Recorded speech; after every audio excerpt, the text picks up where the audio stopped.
I am Chloe, 35 years old, and somehow still healing from wounds my family inflicted. As a successful software developer, I escaped their toxicity but maintained occasional contact. Last Sunday, they invited me to an upscale brunch to catch up. Between mimosas and avocado toast, my mother leaned forward, smirking. "You know, Chloe, you are lucky we even include you. Pity goes a long way." I simply sipped my coffee and smiled. That night, I logged in, disabled every family credit account, and emailed my lawyer about selling the cabin. Before I continue this story, let me know where you are watching from in the comments below.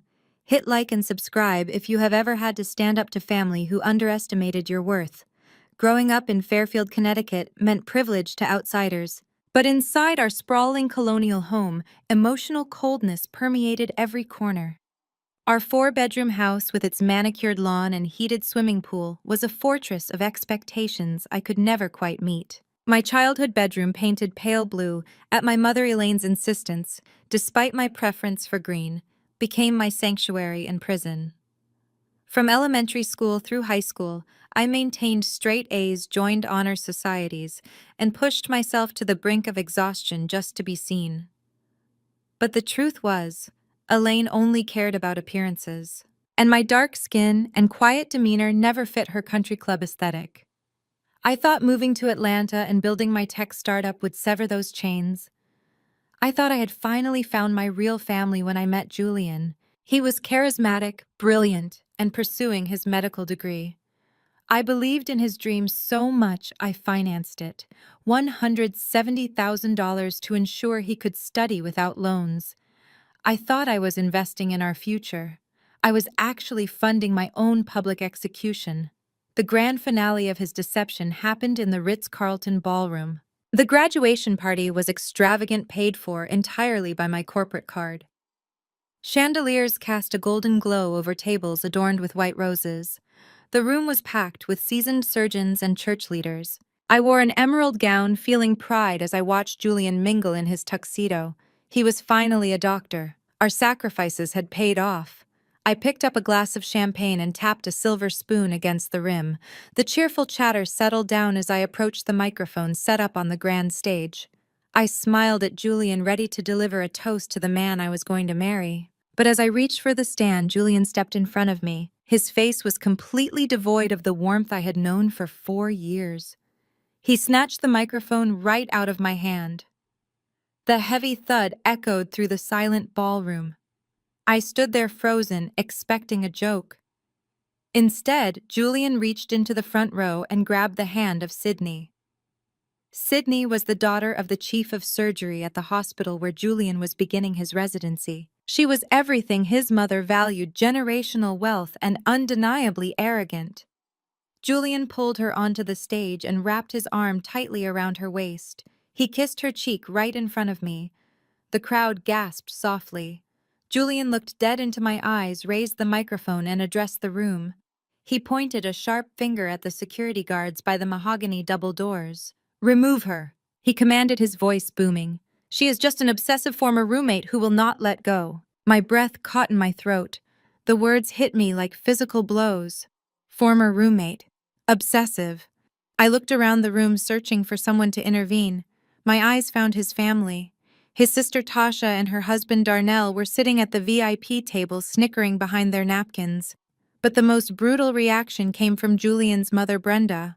Brenda was a woman who weaponized scripture to judge everyone she deemed beneath her. As 2 massive security guards marched toward the stage, I tried to step down to confront Julian privately. Brenda deliberately stepped into the aisle, blocking my path entirely. She was wearing a sparkling silver gown I had purchased for her 2 weeks prior. She took a slow sip of her champagne and smirked. "Did you think paying a few tuition bills would buy you a surgeon's sweetheart?" Brenda whispered, keeping her voice low so the doctors could not hear. "You do not have the pedigree for this family. You never did. Look at you. You build the foundation. But Sydney is the prize that gets to live in the house. Know your place and leave before you embarrass yourself further." I stared at Brenda, taking in her sheer cruelty. For 4 years I hosted her holidays and endured her backhanded compliments about my complexion. I did it because I loved her son. But staring at the sneer on Brenda's face, the veil completely lifted. The humiliation they expected me to feel evaporated. It was instantly replaced by an icy, absolute clarity. The security guards reached me, grabbing my arms with heavy hands. "Ma'am, we need you to exit the premises immediately," the taller guard said, attempting to tug me toward the doors. I did not struggle or cry. I did not give them the dramatic spectacle they were practically salivating to witness. Instead, I stood my ground for a brief moment, easily shaking off the guard's grip. I smoothed down the fabric of my emerald dress, maintaining perfect eye contact with Brenda. Then I shifted my gaze to Darnell, who was busy trying to record my humiliation on his phone. Darnell was an entrepreneur whose businesses constantly filed for bankruptcy. I raised my voice just enough to cut through the murmurs of the wealthy guests. "Darnell," I called out, my tone sickeningly sweet. "Congratulations on your logistics company surviving its first quarter. I am sure it has nothing to do with me paying your American Express bill every month so your cars are not repossessed. Have a great time tonight because your card declines at midnight." Darnell's phone dropped slightly, the smug grin wiping right off his face. Tasha stopped laughing, her eyes darting between her husband and me in sudden panic. I turned my attention back to Brenda. She was glaring at me, furious I had dared to speak out of turn. I slowly slid the heavy engagement ring off my finger. Julian had presented it, calling it a priceless family heirloom. I dropped the ring into Brenda's champagne. It sank to the bottom of the flute. "Keep your cubic zirconia, Brenda." I smiled. "The fake stone matches your fake faith perfectly. Have a wonderful evening, everyone." I turned around and walked down the center aisle with my head held high. The security guards trailed behind me. The silence was deafening, save for my heels against the polished marble.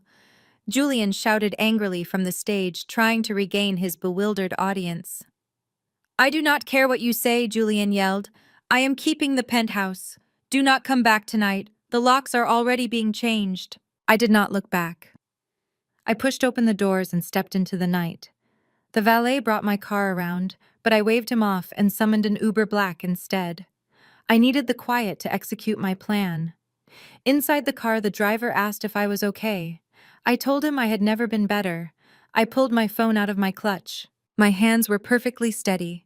I ignored the frantic text from Tasha demanding to know if I was serious about the credit cards. A moment later, an angry voicemail from Julian appeared on my screen demanding I answer him immediately.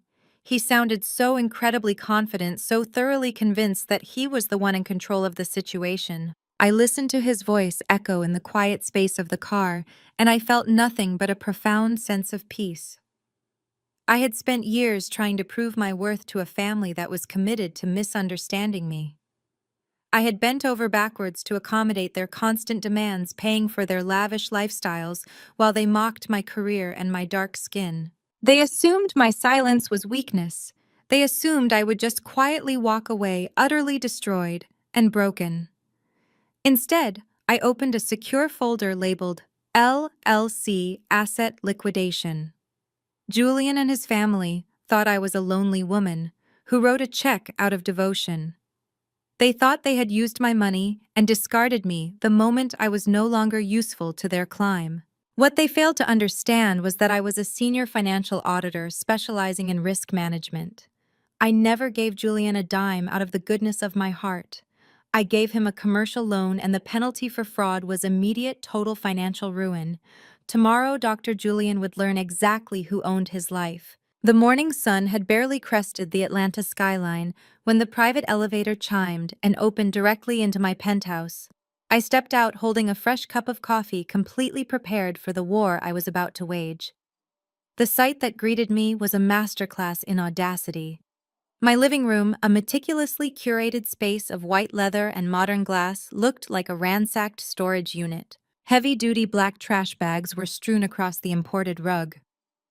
Standing in the middle of my living room was Julian, wearing a designer tracksuit I had purchased for his birthday. Beside him were his sister Tasha and her husband Darnell. They were actively shoving my custom-tailored suits and silk dresses into the garbage bags like they were clearing out a thrift store donation bin. Julian looked up as the elevator doors closed behind me. He did not look surprised. He looked incredibly smug. He walked over to the marble kitchen island, picked up a crisp white document, and held it out toward me. "You are trespassing, Chloe?" he said, his voice dripping with condescension. "I suggest you turn around and get back in that elevator before I have you arrested." I walked slowly into the room, ignoring the paper he was holding out. I looked at Tasha, who was holding one of my expensive handbags, clearly debating whether to pack it or steal it. "What exactly is going on here?" I asked, keeping my voice perfectly level. Julian slapped the document onto the marble counter. "It is an emergency restraining order," he declared proudly. "I filed it online at 4 in the morning. I detailed your emotionally unstable behavior at my graduation party. I explained to the magistrate that you are a jealous, unhinged ex-fiancé who made a public scene and threatened my safety, since my name is on the utility bills. The apartment stays with me while you cool off. Grab your trash bags and leave." I looked at the document. It was a temporary filing completely unverified by a judge, simply printed from a legal aid website. He truly believed his new medical degree made him invincible. Darnell chuckled from the corner of the room, tossing a pair of my heels into a bag. "You heard the doctor," Darnell sneered. "You played yourself last night, Chloe. You thought you could embarrass us in front of the whole hospital board, but you just proved you are crazy. Now you are out on the street." Before I could address Darnell, Tasha pulled her phone out of her pocket, her eyes gleaming with malicious joy. "You should see what Mom posted in the Greater Zion Church Facebook group this morning," Tasha said, swiping on her screen. "The whole congregation is talking about you. It already has 200 comments." She cleared her throat and began reading aloud with exaggerated theatricality. "To my beloved church family," Tasha read, mimicking Brenda's dramatic tone. "It is with a heavy heart that I ask for prayers for my son, Dr. Julian. Last night, his former roommate and ex-fiancée, Chloe, attempted to ruin his graduation with a horrific, jealous outburst. We welcomed this troubled young woman into our family, trying to show her the grace of God. But her dark, bitter spirit could not handle Julian finding a woman of true class and pedigree. She is a manipulative gold digger who tried to claim credit for his hard work. Please pray for her mental health as Julian moves forward with his beautiful new bride, Sydney." Tasha locked her phone and smiled at me. "Deaconess Martha commented that you always had a sneaky look about you," Tasha laughed. "The whole city knows you are crazy, Chloe. You have no man, no apartment, and no reputation." I stood there letting their cruel laughter fill the vast space of the penthouse. They were completely intoxicated by their perceived victory. They genuinely believed that because Brenda had the church on her side and Julian had a hospital badge, I was powerless. They thought I was just a heartbroken woman who could be easily bullied out of her own home. I placed my coffee cup down on the marble island. I did not argue. I did not yell. I simply pulled my phone from my pocket and opened my secure smart home application. "Julian," I said softly, "did you ever wonder why the utility bills are in your name, but you never once saw the actual lease agreement?" Julian frowned, crossing his arms. "Because you handled the paperwork. It does not matter. Tenancy rights in Georgia protect me. I live here." I tapped a single red icon on my screen labeled Security Lockdown. Instantly, the heavy electronic deadbolts on the front door and the elevator access slammed shut with a loud mechanical clank. The motorized blackout shades on the floor-to-ceiling windows swiftly descended, plunging the bright room into shadows. A high-pitched security alarm began to chirp rhythmically from the ceiling speakers, signaling a perimeter breach. "What did you just do?" Julian demanded, his smug demeanor faltering. "I just triggered the intruder protocol," I replied calmly. Tasha dropped my handbag, looking around nervously as the red security lights began flashing along the baseboards. "Unlock that door right now," Darnell shouted, taking a step toward me. "You called the police to enforce your fake restraining order, did you not?" I asked Julian. "Yes," Julian snapped, pulling out his phone. "And I am calling them again right now to tell them you are holding us hostage. You are going to jail, Chloe. This is kidnapping." I walked over to the plush white sofa, sat down, and crossed my legs. "Please do," I said. "Tell them to hurry." For the next 10 minutes, Julian paced the floor, shouting into his phone to the emergency dispatcher, claiming his crazy ex-girlfriend had trapped him in his own apartment. Tasha and Darnell stood awkwardly by the trash bags, their earlier arrogance replaced by creeping anxiety. The loud banging on the heavy oak front door finally interrupted Julian's pacing. "Atlanta police," a deep voice shouted from the hallway. "Open the door immediately." I tapped my phone screen again. The deadbolts retracted and the door swung open. 4 police officers rushed into the room, hands resting on their utility belts. Julian immediately ran toward them, pointing frantically at me. "Officers, thank God you are here!" Julian cried out, playing the perfect victim. "I am Dr. Julian. This is my apartment. I have an emergency restraining order against this woman. She broke in, changed the locks electronically, and tried to trap us in here. She is completely unstable. You need to arrest her and remove her from my property." The lead officer, a tall man with a stern expression, held up his hand to stop Julian's rant. He looked at the trash bags, then looked at me sitting calmly on the sofa. "Ma'am," the officer said cautiously, "step away from the phone and explain what is going on here." I stood up, smoothed my skirt, and walked over to the kitchen island. I bypassed Julian entirely and handed the lead officer a thick blue folder I had brought up with me. "Good morning, officer," I said clearly. "My name is Chloe. You will find my identification, the official property deed, and the corporate ownership documents in that folder." Julian scoffed loudly. "She is lying. She rents this place. Look at the utility bills. I pay the electric." The officer opened the folder and reviewed the documents. He flipped through the thick stack of papers, his eyes scanning the notarized seals and state certifications. The penthouse was not rented. It was owned free and clear by Apex Financial Holdings, LLC. And the sole managing director of Apex Financial Holdings was me. Furthermore, I had included a copy of the occupancy agreement Julian had signed 4 years ago, which clearly stated he was a guest of the owner and could be removed at any time without notice, waiving all tenancy rights. The officer closed the folder and handed it back to me with a respectful nod. Then he turned his attention to Julian. "Sir," the officer said, his tone entirely shifted. "The document she just provided proves she owns this entire property. Your name is nowhere on the deed or the corporate filing."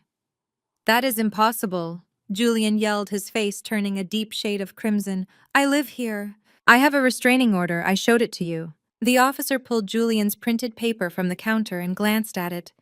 "This is an unfiled online template, sir. It has no judge's signature.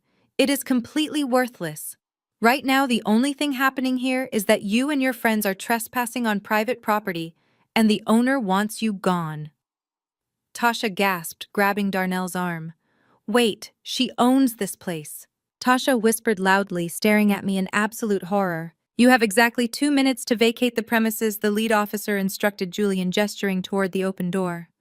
"Or I will arrest all 3 of you for criminal trespassing and attempted burglary, considering you have her expensive property stuffed into garbage bags." "I am a doctor!" Julian screamed, the veins in his neck bulging. "You cannot treat me like a common criminal." "I need to pack my things. My shoes are in the bedroom." "You have 1 minute and 45 seconds, the officer replied coldly, stepping toward Julian with his hand resting on his handcuffs. "Move. Now." The sheer panic finally set in. Darnell did not wait for another warning. He bolted for the door, leaving Tasha behind. Tasha scrambled after him, practically tripping over the trash bags in her rush to escape the police. Julian stood frozen, staring at me with a mixture of absolute hatred and disbelief. He was wearing nothing but his designer tracksuit and a pair of white socks. "Time is up," the second officer said, grabbing Julian by the arm and physically turning him toward the doorway. Julian stumbled forward, his socks slipping slightly on the hardwood floor. As the police escorted him out into the harsh fluorescent light of the public hallway, Julian ripped his arm away from the officer. He turned back to look at me, his chest heaving. "You think you won?" he scoffed, trying to salvage his shattered pride in front of the cops. "Keep the damn apartment. I start my surgical residency on Monday, making real money. I am marrying into the chief of surgery's family. I will buy a mansion twice this size, and you will still be a lonely, bitter woman holding onto a piece of paper." I walked over to the doorway and leaned against the frame. I looked down at his socked feet, then met his furious eyes. I gave him a slow, chilling smirk. "Buy a mansion, Julian," I replied softly. "Just make sure you can walk there, because you might want to check on that Mercedes G-Wagon you parked downstairs." I hit the button on the wall panel. The heavy oak door slammed shut directly in his face, followed by the satisfying click of the electronic deadbolt locking him out of my life forever. The weekend passed in a state of quiet, calculating preparation. I knew Julian. I knew that after the initial shock of being evicted wore off, his massive ego would kick back in. He would convince himself that the penthouse was just a minor setback. After all, Monday was orientation day at Atlanta General Hospital. In his mind, the moment he put on his white coat, he would become untouchable. He believed the prestige of his new title would shield him from the consequences of his actions. He was about to learn that a medical degree does not pay the bills and a white coat cannot hide a fraud. Monday morning arrived with crisp, clear skies. I parked my rental car across the street from the hospital's exclusive VIP doctor's parking lot and waited. Right on schedule, the roar of a twin-turbo engine broke the morning quiet. Julian pulled into the lot behind the wheel of a matte black Mercedes G-Wagon. It was a spectacular vehicle, aggressive and luxurious, with a sticker price of $160,000.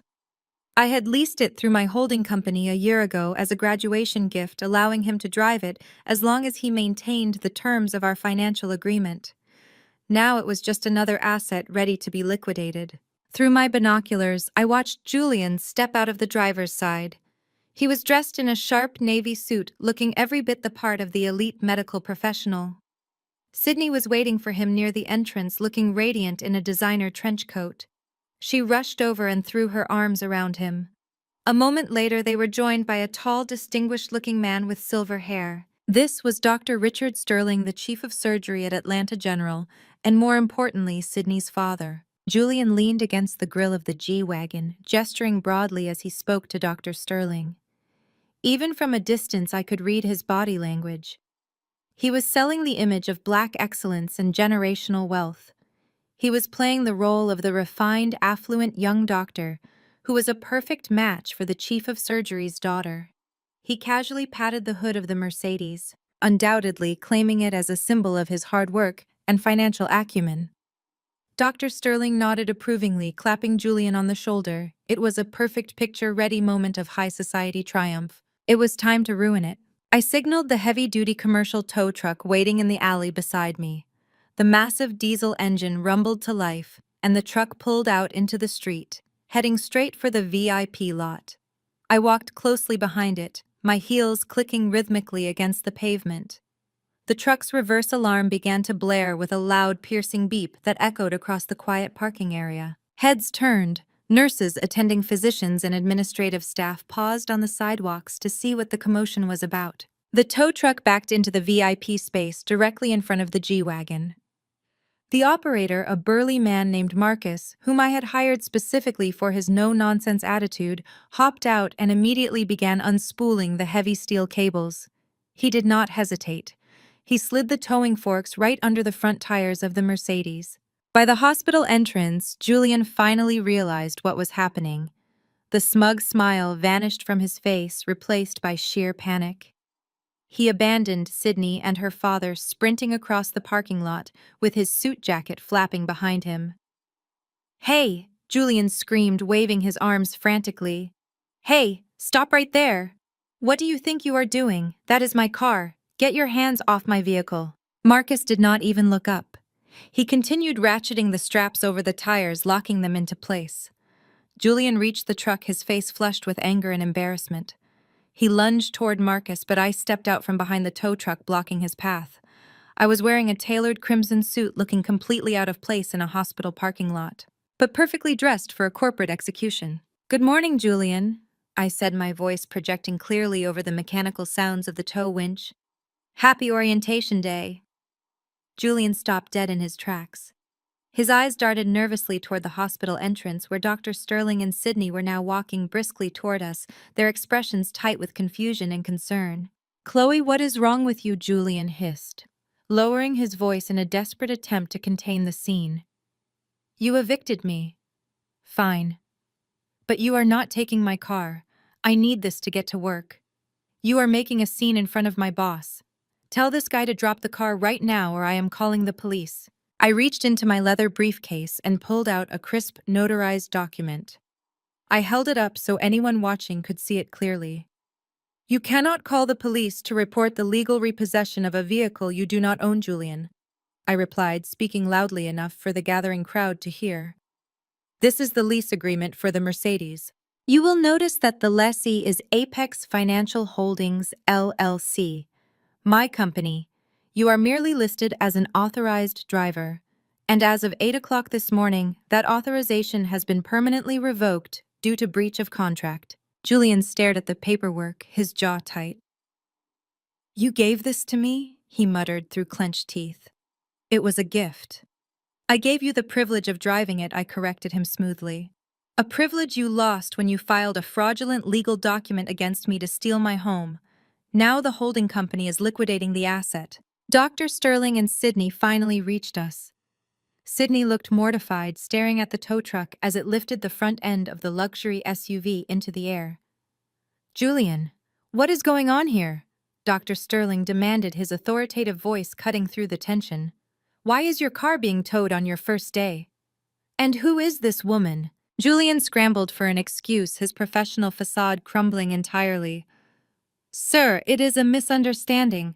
She is my ex-girlfriend. She is just bitter and trying to cause trouble because we broke up. I missed one payment because of a bank error and she overreacted. A bank error? I repeated, letting out a sharp, genuine laugh. Dr. Sterling, your future son-in-law has never made a single payment on this vehicle. He does not have the credit score to finance a used Honda, let alone a $160,000 Mercedes.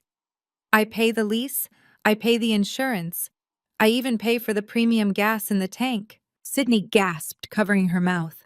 Julian turned on me, his eyes blazing with a feral kind of hatred. Shut up, he yelled, losing his temper completely. Just shut your mouth, Chloe, you are insane. I ignored his outburst. I walked over to the rear of the Mercedes and pressed the electronic trunk release on my spare key fob.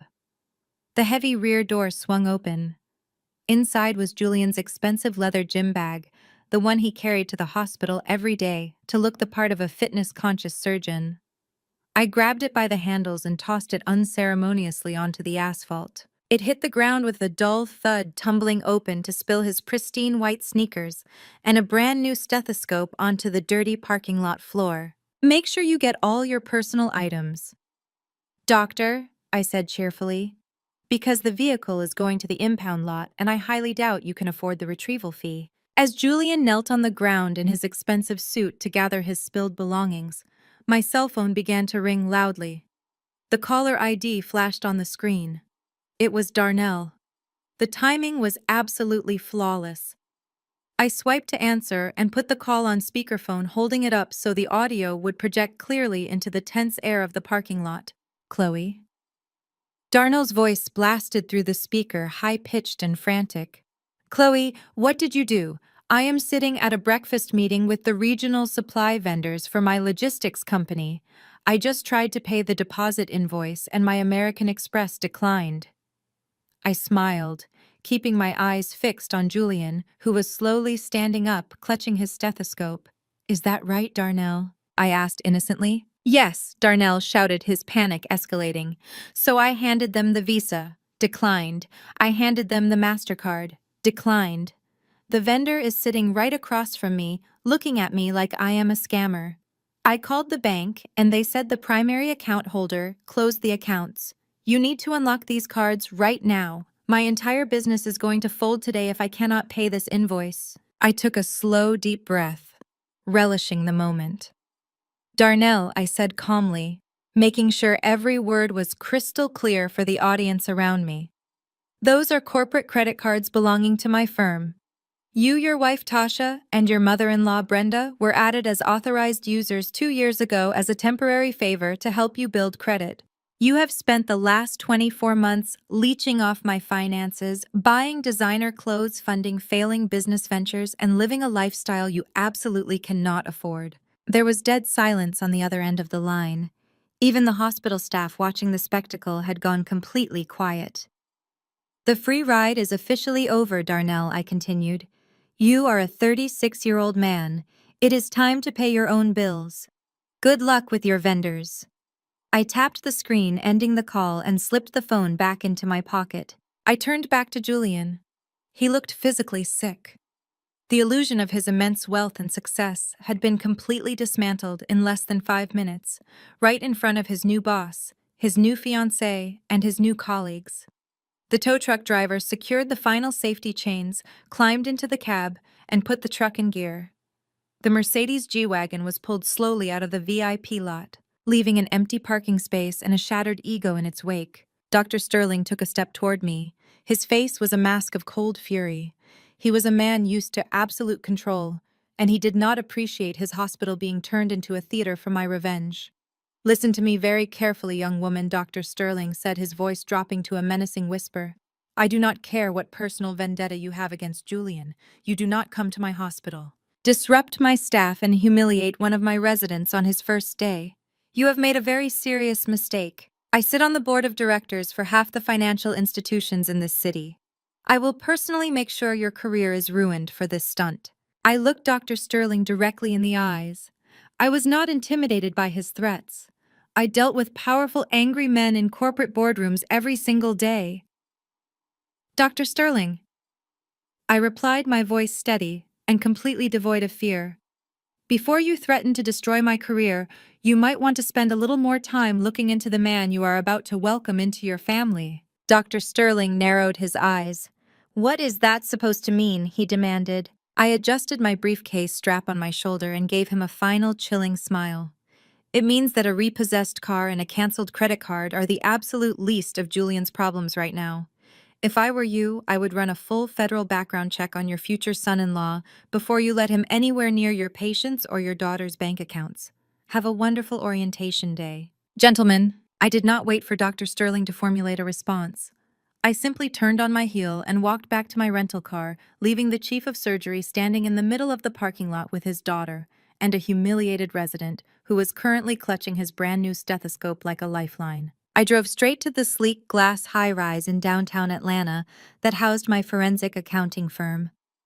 By the time I swiped my security badge at the front desk, the retaliation had already begun. Dr. Sterling was a powerful man who moved quickly when his absolute authority was publicly challenged. As soon as I stepped off the elevator onto the executive floor, my assistant immediately handed me a pink message slip. Managing partner David Reynolds wanted to see me in his corner office immediately. I walked to my desk and calmly reviewed my emails. There was a frantic message from Julian begging me to answer my phone. I deleted it without reading the rest. I knew exactly what David Reynolds wanted to discuss. Dr. Sterling had used his extensive network to bypass standard corporate channels, reaching directly to the top of my firm. Sterling served on this board of directors for 3 major financial institutions that were significant clients of our accounting firm. He was attempting to leverage that lucrative relationship to crush me. He had undoubtedly painted a colorful picture of a hysterical ex-girlfriend harassing his staff and disrupting his hospital. He fully expected David to fire me on the spot. Sterling severely underestimated me. He assumed I was just a mid-level employee who could be easily discarded to preserve peace. He did not realize that I was the lead forensic auditor who had saved this firm over $40 million in liability exposure just last quarter. More importantly, he did not realize that I never walked into a corporate battle unprepared. I picked up my desk phone and dialed the internal extension for Marcus Vance. Marcus was the most ruthless corporate litigator in our entire legal department. Marcus, I said, when he answered his phone, I need you to accompany me to David's office right now. We are having a sudden meeting about my employment status, and I absolutely want legal counsel present. 5 minutes later, Marcus and I walked into the sprawling corner office of the managing partner. David Reynolds was standing behind his massive mahogany desk, looking deeply uncomfortable and stressed. He gestured for us to sit down. Chloe. David began slowly lacing his fingers together. I just received a very disturbing phone call from Dr. Richard Sterling at Atlanta General Hospital. He claims you showed up at his workplace this morning, caused a massive public scene, and harassed one of his new surgical residents. He is demanding your immediate termination, citing professional misconduct and highly unstable behavior. He directly threatened to pull his banking clients from our firm if I do not comply immediately. I sat perfectly straight in my leather chair. David, I replied, keeping my tone strictly professional. Dr. Sterling is operating under false information fed to him by a desperate con artist. I was not at the hospital to harass anyone today. I was there executing a lawful asset recovery operation on behalf of Apex Financial Holdings LLC. Marcus placed a thick-bound portfolio onto David's desk and slid it forward so he could read it. Let me completely clarify the situation for everyone. I continued, leaning slightly forward. For the past 4 years, my ex-fiancé Julian has been telling everyone that I generously paid for his medical school tuition out of the goodness of my heart. His entire family falsely believes I was simply a sweet, devoted girlfriend who willingly handed over $170,000 with zero strings attached. That narrative is a complete fabrication. When Julian and I initially met, his credit score was hovering in the very low 500s. He had already defaulted on multiple undergraduate loans and could not possibly secure a single penny of federal or private funding for his medical school education. His ultimate dream of becoming a surgeon was completely dead. I opened the leather portfolio on David's desk directly to the first tab. I did not give Julian a generous personal gift. I am a senior forensic risk auditor. I meticulously assess financial liability for a living. I formally created a limited liability company named Apex Financial, and I officially originated a commercial student loan specifically for Julian. He signed a legally binding contract explicitly agreeing to a 9% annual interest rate securely backed by strict repayment terms. I solely funded his entire medical education through my separate corporate entity, not my private personal checking account. The aggressive repossession of the luxury Mercedes this morning was simply a standard lawful seizure of collateral strictly due to a catastrophic breach of that specific contract. David stared closely at the documents, his eyes widening significantly as he read through the immaculate legal phrasing of the commercial loan agreement. You actually treated your own romantic relationship exactly like a corporate merger, David whispered, a clear hint of awe bleeding through his initial professional concern. I treat my hard-earned capital with the utmost respect it truly deserves, I calmly corrected him. Julian foolishly assumed that simply because we shared a bed, my money was automatically his money. He fundamentally misunderstood the rigid architecture of our ongoing financial arrangement. But the public repossession of the vehicle is genuinely just the beginning. I turned to the second tab in the portfolio. Let us deeply discuss the morality clause. Section 4, paragraph B of the commercial loan agreement explicitly dictates the exact terms of an immediate default. Standard loans generally default solely due to consecutively missed payments. My loan was intelligently structured with a very specific fraud and moral turpitude trigger. If the borrower engages in any fraudulent legal activity, criminal behavior, or actions that deliberately harm the professional reputation and financial standing of the lender, the entire loan instantly defaults. Marcus leaned in smoothly, taking over the detailed legal explanation for David. Yesterday morning, the borrower Julian officially filed a fabricated emergency restraining order against Chloe. He brazenly lied to a magistrate judge, falsely claiming Chloe was emotionally unstable and physically threatening solely to illegally evict her from a luxury property she rightfully owns and forcefully seize control of the primary residence. He then manipulatively called the Atlanta Police Department to strictly enforce this utterly fraudulent document. Filing a completely false police report and actively forging legitimate grounds for a restraining order constitute undeniable federal fraud and severe moral turpitude. I looked David squarely in the eyes. Because Julian arrogantly triggered the morality clause, the standard structured repayment schedule has been completely nullified. The entire outstanding principal balance of $170,000 is now legally due immediately. Furthermore, the original contract outlines a very severe financial penalty for a moral default, accurately factoring in the heavily capitalized interest and the punitive default fees. Julian currently owes Apex Financial Holdings exactly $220,000, payable fully today. David sat back heavily in his luxurious leather chair, entirely speechless. The aggressive threat from Dr. Sterling was suddenly completely irrelevant. I was not a crazy, hysterical ex-girlfriend foolishly throwing a public tantrum. I was a legitimate corporate entity flawlessly executing a devastatingly legal and binding debt collection. If Dr. Sterling unlawfully attempted to aggressively interfere with my employment over this precise matter, he would absolutely be opening himself and his esteemed hospital up to a massive corporate interference lawsuit. Chloe? David finally said, slowly clearing his dry throat. What exactly is your next strategic move here? Sterling is anxiously expecting a phone call back from me confirming your immediate termination. You can politely tell Dr. Sterling that you reviewed the matter and determined it is an active legal dispute regarding standard corporate debt collection, and the firm will not be taking any disciplinary action, I instructed incredibly calmly. If he fiercely pushes back kindly, remind him that knowingly harboring a surgical resident who actively commits blatant perjury and real estate fraud might severely violate his own hospital's strict ethics board policies. Marcus nodded in total agreement. The firm is completely insulated, David. Chloe's legal documentation is entirely bulletproof. Terminating her would clearly be wrongful dismissal, and we would absolutely be defending it fiercely in court. Dr. Sterling has absolutely no real leverage here. David let out a long, relieved breath, a slow, genuine smile finally breaking through his deeply tense expression. He quickly closed the portfolio and handed it straight back to Marcus. Well, he softly murmured, I certainly pity anyone who ever tries to cross you, Chloe.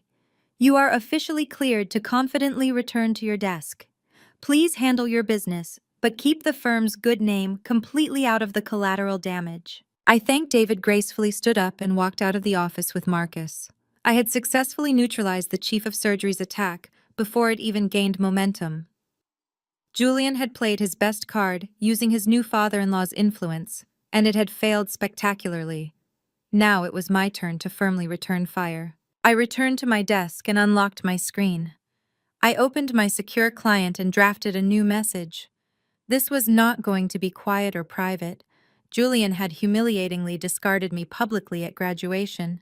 I attached the official debt notice demanding immediate payment of $220,000.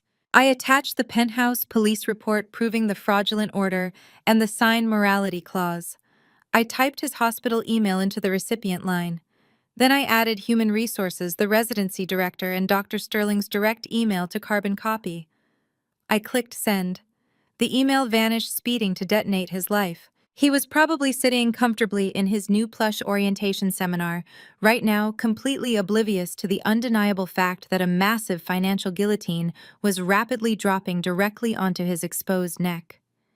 The illusion of his perfect elite existence was officially over forever starting this very exact second. The fallout from my email was instantaneous and spectacular. Within 20 minutes of hitting send, Julian's phone began ringing frantically. I knew this because my legal team was already receiving panicked voicemails from his newly hired, deeply out-of-his-depth defense attorney. Julian had spent his entire morning orientation seminar sitting in a plush leather chair, believing he had outsmarted me. But the moment his phone buzzed with the notification of a $220,000 debt collection explicitly copied to the chief of surgery and the hospital human resources department, his arrogant facade completely shattered. He realized with horrifying clarity that I had not just threatened him, I had legally bound him. He was completely screwed. He desperately needed a high-powered corporate lawyer to fight the apex predator he had carelessly awakened, and high-powered lawyers required massive retainers. In his absolute desperation, Julian turned to the only people he thought still had any financial leverage. He called his sister Tasha and her husband Darnell. According to the furious text messages Julian accidentally sent to my old shared calendar, he begged Darnell for a $50,000 loan to hire a defense attorney. He pleaded with them, reminding Tasha that he was the golden child of the family and his medical career was their ultimate ticket to high society. He needed them to leverage Darnell's logistics business to save him. While Julian was busy begging his brother-in-law for a financial lifeline, I was sitting quietly at my mahogany desk doing exactly what I do best. I was following the money. When Darnell first launched his so-called logistics company 3 years ago, his credit was just as abysmal as Julian's. In a moment of misplaced familial support, I had co-signed on his primary business accounts to secure his initial line of credit. Because my name was still legally attached to those specific accounts as a guarantor, I retained full administrative access to his banking portals. I had already frozen the credit cards, but I had not yet taken a deep dive into the actual ledgers. I poured myself a fresh cup of coffee, cracked my knuckles, and opened the financial auditing software on my dual monitors. It did not take a forensic genius to spot the glaring irregularities in Darnell's bookkeeping. For a man who constantly claimed his business was struggling due to a tough economy, there was an astonishing amount of liquid capital flowing out of his accounts. I began pulling the monthly statements from the past 2 years, categorizing every single line item. I noticed a highly consistent pattern of wire transfers being sent on the first of every month to a luxury residential leasing management company in Midtown Atlanta. The transfers were listed under vague expense categories like warehouse storage and vendor fulfillment. I cross-referenced the management company's tax ID and pulled the public property records. Darnell was not leasing a warehouse. He was leasing a 2-bedroom luxury apartment. I dug deeper, my eyes scanning the endless rows of data. Interspersed between legitimate business expenses were massive cash withdrawals and recurring charges at high-end boutiques, expensive steakhouses, and a luxury car dealership. I knew for a fact Tasha was not receiving these gifts. Tasha complained endlessly at family dinners that Darnell never took her anywhere nice anymore because he was supposedly reinvesting all his profits back into the company. I tracked the utilities for the Midtown apartment. They were paid through the business account, but registered under the name Kiera Washington. Darnell was not just a failing businessman. He was systematically siphoning tens of thousands of dollars from his company to fully fund a secret life and a secret mistress, completely bankrupting his legitimate business in the process. He had been using the credit lines I guaranteed to pay for his wife's illusion of wealth while spending the actual cash on Kiera. I felt a cold, sharp smile spread across my face. I highlighted every fraudulent transaction, every wire transfer, and every jewelry receipt. I compiled the evidence meticulously. I printed the damning financial statements on premium heavy stock paper. I organized them chronologically, added colorful forensic summary tabs for easy reading, and placed the entire devastating report into a beautifully embossed leather binder. It was a masterpiece of financial destruction. I knew exactly where Tasha would be on a Thursday afternoon. Regardless of her husband's failing business, Tasha strictly maintained her image. Every Thursday at 2 o'clock, she held court at an exclusive, wildly expensive salon in the wealthy Buckhead district. It was where she went to gossip network with other former sorority sisters and pretend she was part of Atlanta's elite upper echelon. I left my office and drove my rental car across town. I walked into the salon right at 3 o'clock.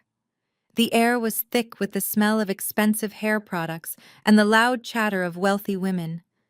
Tasha was sitting in the center stylist chair, a silk cape draped over her shoulders, loudly regaling the women around her with the fabricated story of how I had gone crazy and tried to ruin her brother's graduation. She paused mid-sentence when she saw me standing in the doorway. The salon went completely quiet. The other women, recognizing me from Tasha's malicious stories, turned to stare.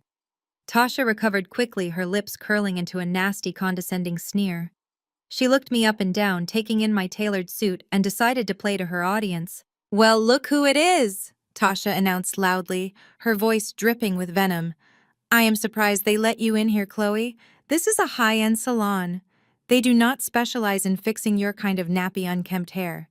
Maybe you should take your bitter, dark-skinned energy back to the discount beauty supply store where you belong.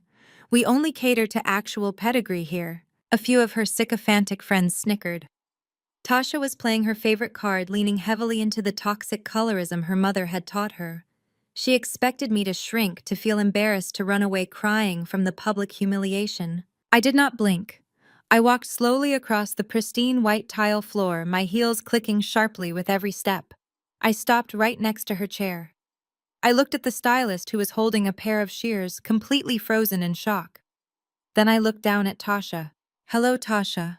I said, my voice eerily calm and pleasant. I am not here for a blowout.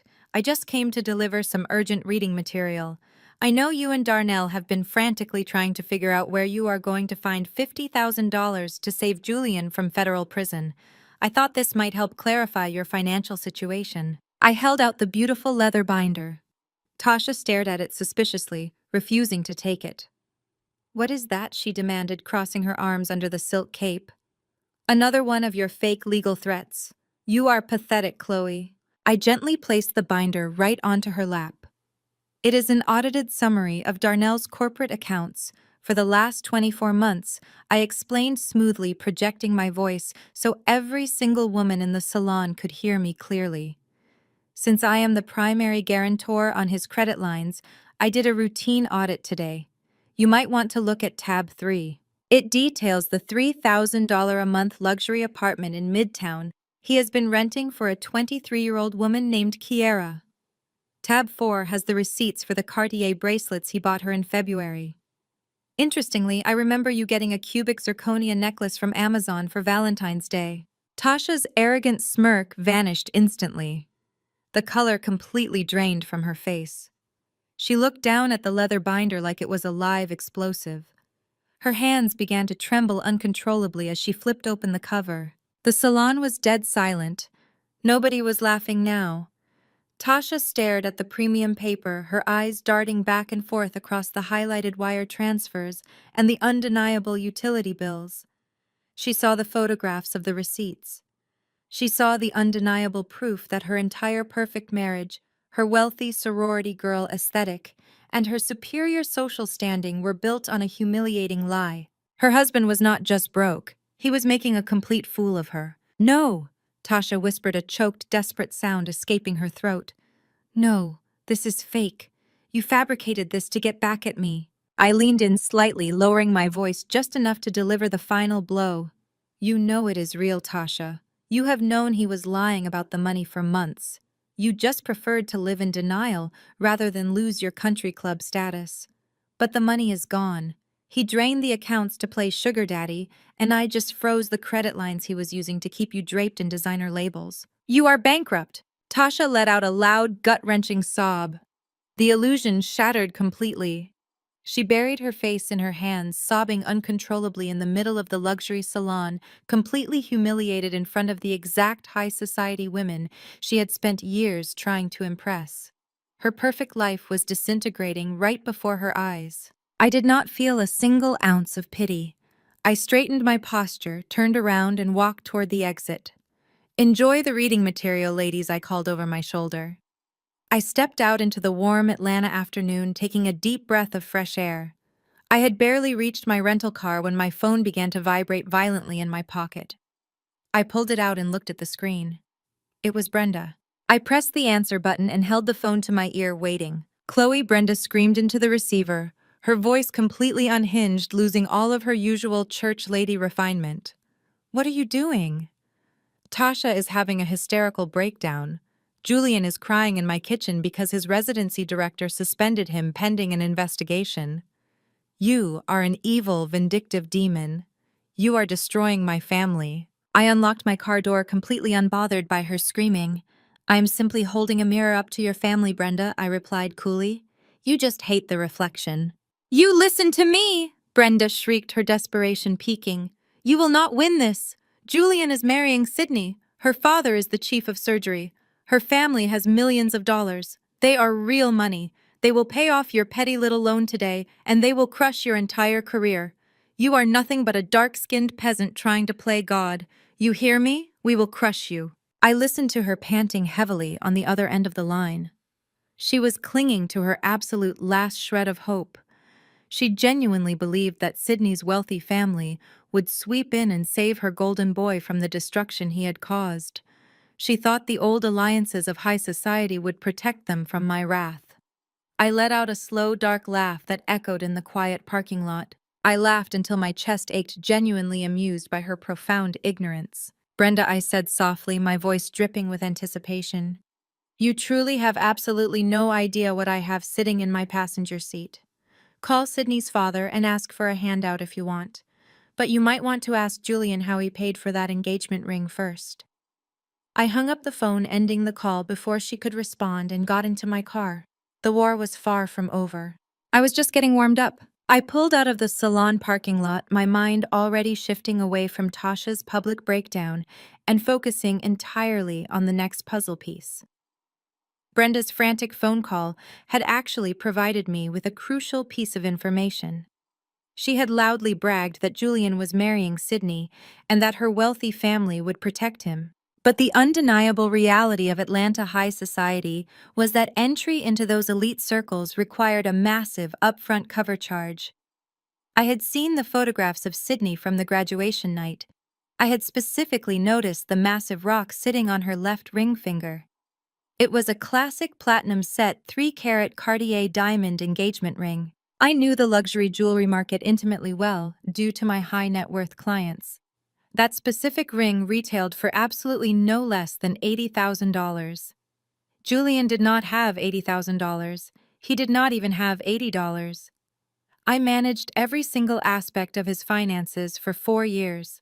I knew his bank balances, his hidden credit card debt, and his non-existent savings. He was completely leveraged. So how exactly does a broke medical student purchase an $80,000 Cartier ring just weeks before graduation? I returned to my office and securely locked the heavy wooden door behind me.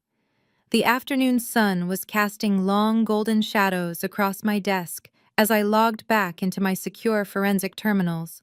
I needed to trace the sudden influx of cash. Criminals always leave a paper trail, and Julian was an incredibly sloppy criminal. He possessed the profound arrogance of a man who believed he was always the smartest person in the room. I started by running a comprehensive sweep of all his known financial profiles. Nothing new appeared. No sudden inheritances, no lottery winnings, and absolutely no approved personal loans. Traditional banking institutions had permanently blacklisted him due to his abysmal credit history. If traditional avenues were completely closed, he had to have used an alternative source of funding. I leaned back in my chair, tapping my pen thoughtfully against the mahogany desk. Where does a desperate man find $80,000 in liquid cash quickly? He borrows heavily against a hard, tangible asset. Julian did not personally own any hard assets, but his mother did. I pulled up the Fulton County Public Property Records portal and typed in Brenda's home address. Brenda lived in a modest but beautifully maintained brick home in a rapidly gentrifying historic neighborhood. She had inherited the property completely free and clear from her late husband over 2 decades ago. It was her only source of true financial stability. I scrolled through the digital property history, scanning the recorded deeds and tax assessments. Everything looked perfectly normal until I reached the very bottom of the page. A new document had been officially filed with the county clerk exactly 45 days ago. It was a second mortgage. A massive home equity line of credit had been aggressively taken out against Brenda's fully paid-off house. The principal amount of the loan was exactly $85,000. I clicked on the attached PDF file to closely examine the actual scanned documents. The loan was not originated by a reputable national bank. It was issued by a predatory subprime lending agency located in a rundown strip mall on the outskirts of the city. These specific types of lenders charged exorbitant interest rates and required minimal background checks. They aggressively targeted desperate individuals who needed fast cash and possessed significant home equity. I zoomed in on the final page of the loan agreement, focusing intensely on the signature line. There, printed in bright blue ink, was Brenda's looping cursive signature. But something was fundamentally wrong with it. I opened my digital archives and pulled up a copy of a catering contract Brenda had signed for a family reunion I hosted last year. I placed the two signatures side by side on my dual monitors. I am a highly trained forensic auditor. I spend my days identifying sophisticated financial discrepancies in forged corporate documents. The signature on the subprime mortgage document was a very good imitation, but it was an undeniable forgery. The slant of the letters was slightly too rigid. The pen pressure was entirely unnatural, indicating that someone had slowly traced the letters rather than signing them with natural fluid motion.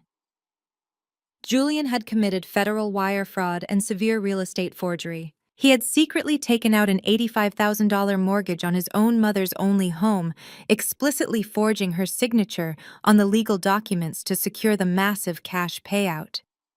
He used that stolen money to buy Sydney's Cartier engagement ring and fund the extravagant illusion of his new elite lifestyle. He had callously gambled his mother's entire financial future on the arrogant assumption that once he became a wealthy surgeon, he could quietly pay off the predatory loan before Brenda ever noticed the monthly statements arriving in the mail.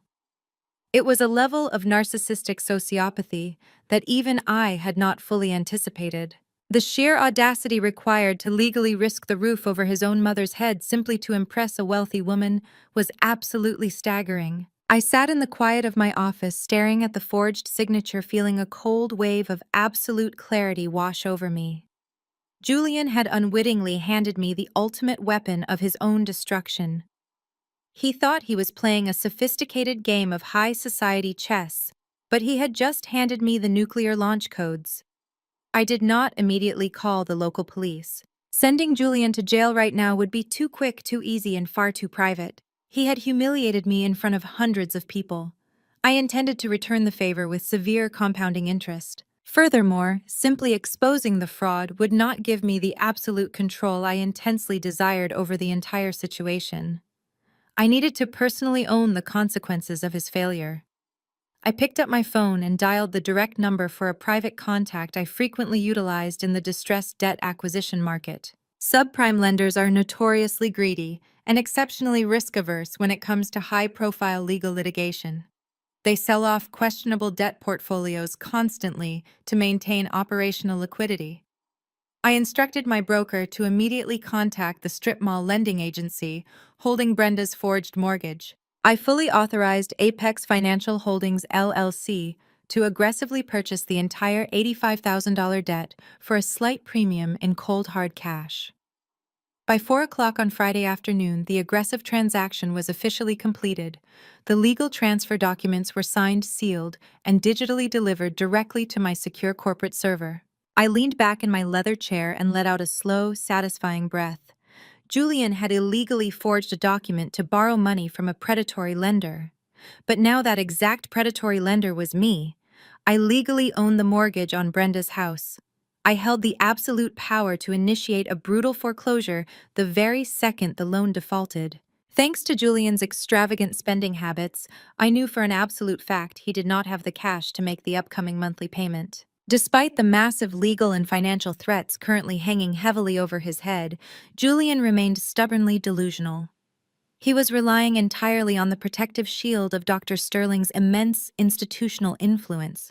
According to the mutual acquaintances who were still eagerly feeding me information, Julian had managed to somehow convince Sydney and her father that my corporate debt collection email was just a malicious fabrication created by a jealous ex-girlfriend. He spun a brilliant web of lies, assuring them that his non-existent lawyers were expertly handling the minor dispute and that I was completely unhinged. To boldly prove how completely unbothered he was by my legal threats, Julian and Sydney aggressively decided to move forward with their lavish engagement party scheduled for Saturday evening.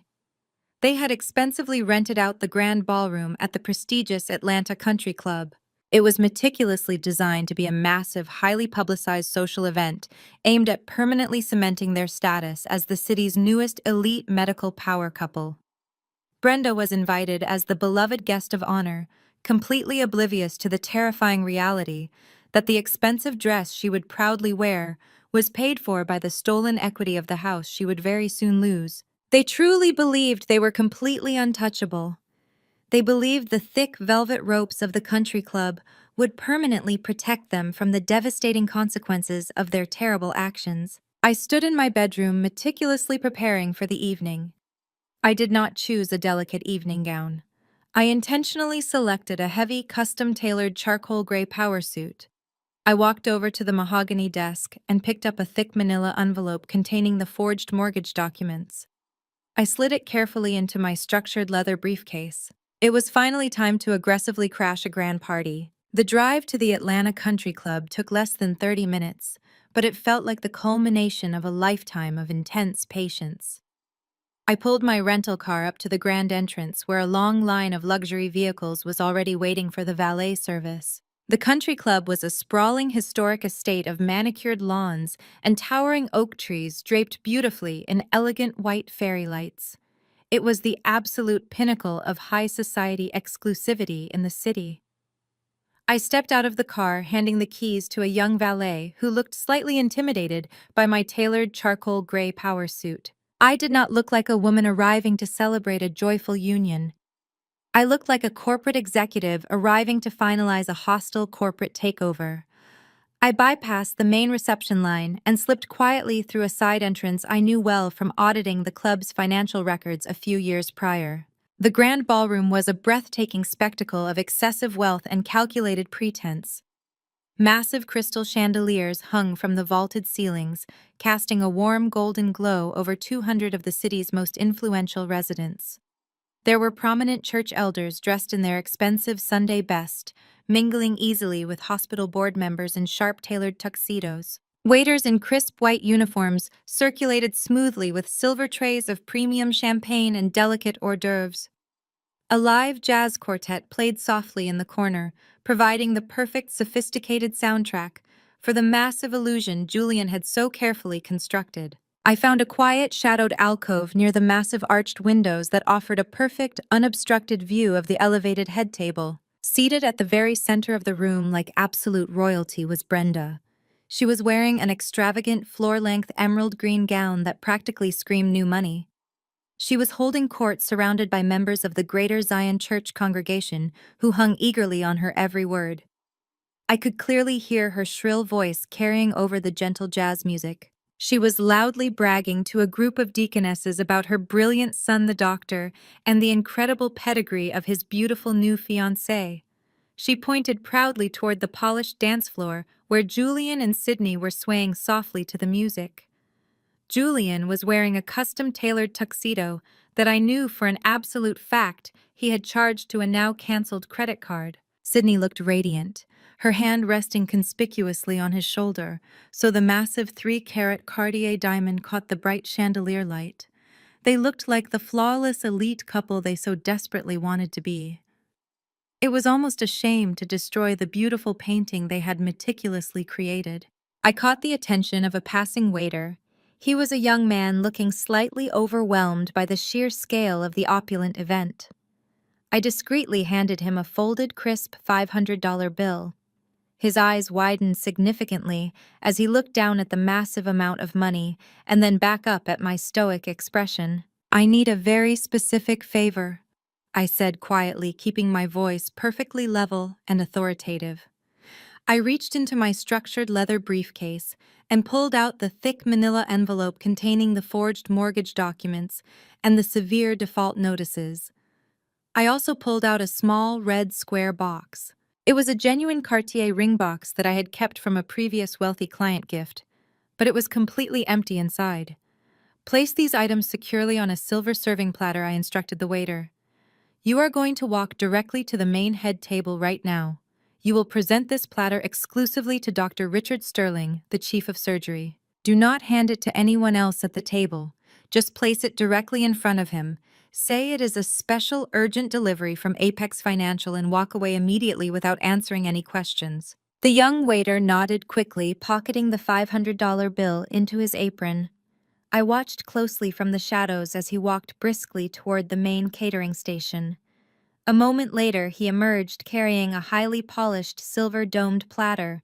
He navigated smoothly through the crowded, elegant ballroom, expertly dodging wealthy guests and dancing couples. The jazz quartet finished a beautiful song, and a smattering of polite applause rippled through the massive room. Julian and Sydney walked off the dance floor holding hands affectionately and took their prominent seats at the grand head table right next to Dr. Sterling and Brenda. The timing was absolutely impeccable.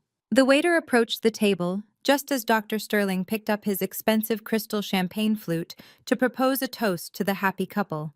"Excuse me, sir," the waiter said loudly enough to command the immediate attention of everyone sitting at the long head table. "I have a special urgent delivery from Apex Financial."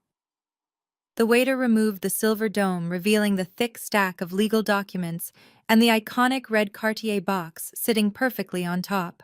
He placed the heavy platter directly in front of Dr. Sterling, bowed slightly, and quickly walked away, disappearing into the dense crowd, just as I had strictly instructed him to do. Dr. Sterling frowned heavily, looking down at the platter with deep confusion. Julian's charismatic smile faltered instantly. The blood completely drained from his face the very moment he heard the name Apex Financial. He immediately recognized the red jewelry box. He reached aggressively across the table in a sudden sheer panic, trying to grab the platter before anyone else could touch it. "Wait!" Julian stammered, his voice cracking slightly with terror. "That is a mistake. That is not for us." Dr. Sterling swiftly blocked Julian's hand with his own. He was a powerful man, accustomed to absolute authority, and he did not appreciate sudden interruptions or secretive, erratic behavior. He picked up the red Cartier box and popped it open. He stared silently at the empty velvet cushion inside. Then he picked up the thick stack of premium printed legal documents. Sydney leaned closely over her father's shoulder, looking deeply confused by the strange delivery. Brenda stopped her loud, boastful bragging and turned her full attention to the platter, an highly annoyed expression crossing her face. Dr. Sterling flipped open the first page of the detailed dossier. It was the official legal notice of immediate default on the $220,000 commercial student loan, meticulously detailing Julian's abysmal credit history and his complete lack of personal assets. Dr. Sterling's eyes narrowed dangerously as he read the undeniable certified proof that his future son-in-law was not a wealthy, successful prodigy, but a massive financial liability who had been entirely funded by a single corporate entity. He flipped sharply to the next section. There, in high-resolution color printing, was the forensic breakdown of the $85,000 subprime mortgage. "What exactly is that?" Richard Brenda asked, leaning aggressively across the table, trying to read the documents upside down. "Is it a surprise gift registry confirmation?" Dr. Sterling did not look at her. He slowly turned his head and glared at Julian with a look of pure, unadulterated disgust. He tossed the mortgage document directly across the table so it landed right in front of Brenda's plate. "I highly suggest you ask your brilliant son, Brenda." Dr. Sterling said, his voice dangerously quiet, but carrying a terrifying immense weight. "Because according to this certified legal filing, your son just secretly mortgaged your entire house to a predatory lender to buy my daughter a diamond ring he could absolutely not afford. And the debt was just aggressively purchased by a hostile collection agency." Brenda looked down at the heavy paper. She picked it up, her manicured hands beginning to shake violently. She read the bold heading. She saw the recognizable name of the subprime lender. She saw the massive principal amount of $85,000. And then her eyes locked instantly onto the signature line at the bottom of the page. She stared at the blue ink tracing of her own name. The noisy ballroom seemed to fade entirely into the background. The surrounding guests closest to the head table had stopped talking, sensing the sudden aggressive shift in the atmosphere. Shocked whispers began to spread rapidly through the crowd as people noticed the chief of surgery glaring murderously at the guest of honor. "Julian, you did not." Brenda whispered, her voice trembling with absolute sheer terror. "Tell me this is a horrible fake. Tell me you did not put a massive financial lien on my home." Julian was sweating profusely, ruining his appearance. His charismatic facade had completely melted away, leaving behind a terrified, desperate boy caught in a massive, undeniable lie. "Mom, I can explain," he pleaded desperately, holding his hands up defensively. "I was going to pay it back as soon as my surgical residency started. I just needed the cash for the ring to secure the prestigious engagement. It was a temporary investment in my future. I forged it, but I was going to fix it immediately." He admitted it right there in front of the chief of surgery. He loudly admitted to committing federal wire fraud and real estate forgery. The silence that fell over the head table was absolutely deafening. Brenda's face twisted into an expression of sheer horrific realization. The home she had owned free and clear, the only security she had in the world, was completely gone. She was in active, brutal foreclosure because of the golden child she had worshipped. Brenda stood up so quickly her chair tipped backward and crashed loudly onto the polished hardwood floor. The sharp, violent noise echoed like a gunshot through the silent ballroom. 200 wealthy guests turned to stare. Without saying a single word, Brenda raised her hand and slapped Julian directly across the face with every ounce of strength she possessed. The physical crack of her palm against his cheek was incredibly loud. Julian stumbled backward, grabbing the edge of the table to keep from falling over. "You stole my house!" Brenda screamed at the top of her lungs, completely abandoning her refined church lady persona. "You forged my name and stole my house, you worthless boy. I am going to be homeless because of you." The entire country club was paralyzed in deep shock. Church elders gasped, covering their mouths in utter horror. Hospital board members murmured anxiously to one another, exchanging deeply concerned, furious glances. The spectacular engagement party had instantly transformed into a brutal public execution. Sydney stood up trembling with extreme humiliation and rage. She looked at Julian, who was holding his red, stinging cheek, and then looked at her powerful father. Dr. Sterling stood up slowly, buttoning his suit jacket with menacing, absolute calm. He looked at Julian one final time. "The wedding is completely cancelled," Dr. Sterling announced, his voice ringing with absolute finality. "You are a complete disgrace to the medical profession, and you will never operate in my hospital. Come, Sydney. We are leaving right now." Julian reached out desperately, grabbing Sydney's arm. "Sydney, please, you have to listen to me," he begged. Sydney violently yanked her arm away. She picked up her full glass of premium red wine and threw the entire contents directly into Julian's face.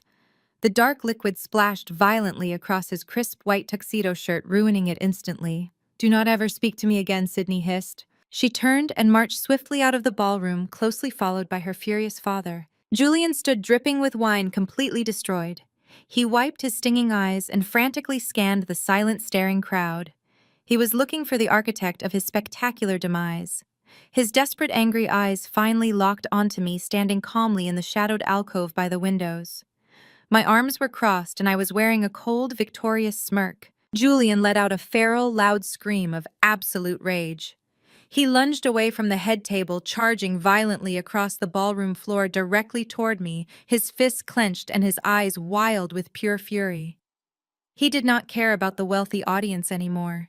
He just wanted physical blood. I did not even flinch. Before he could close the distance, two massive men in dark suits stepped seamlessly out of the shadows directly in front of me. I had heavily hired private executive protection specifically for this exact moment. The lead bodyguard easily caught Julian by the shoulders, forcefully slamming him back onto the polished hardwood floor. Julian scrambled in the spilled wine, screaming my name as my security team formed an impenetrable wall of muscle and steel between us.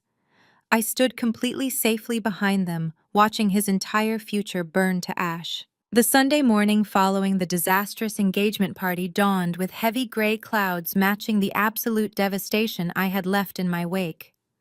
I knew Julian incredibly well, and I fully understood his psychological defense mechanisms.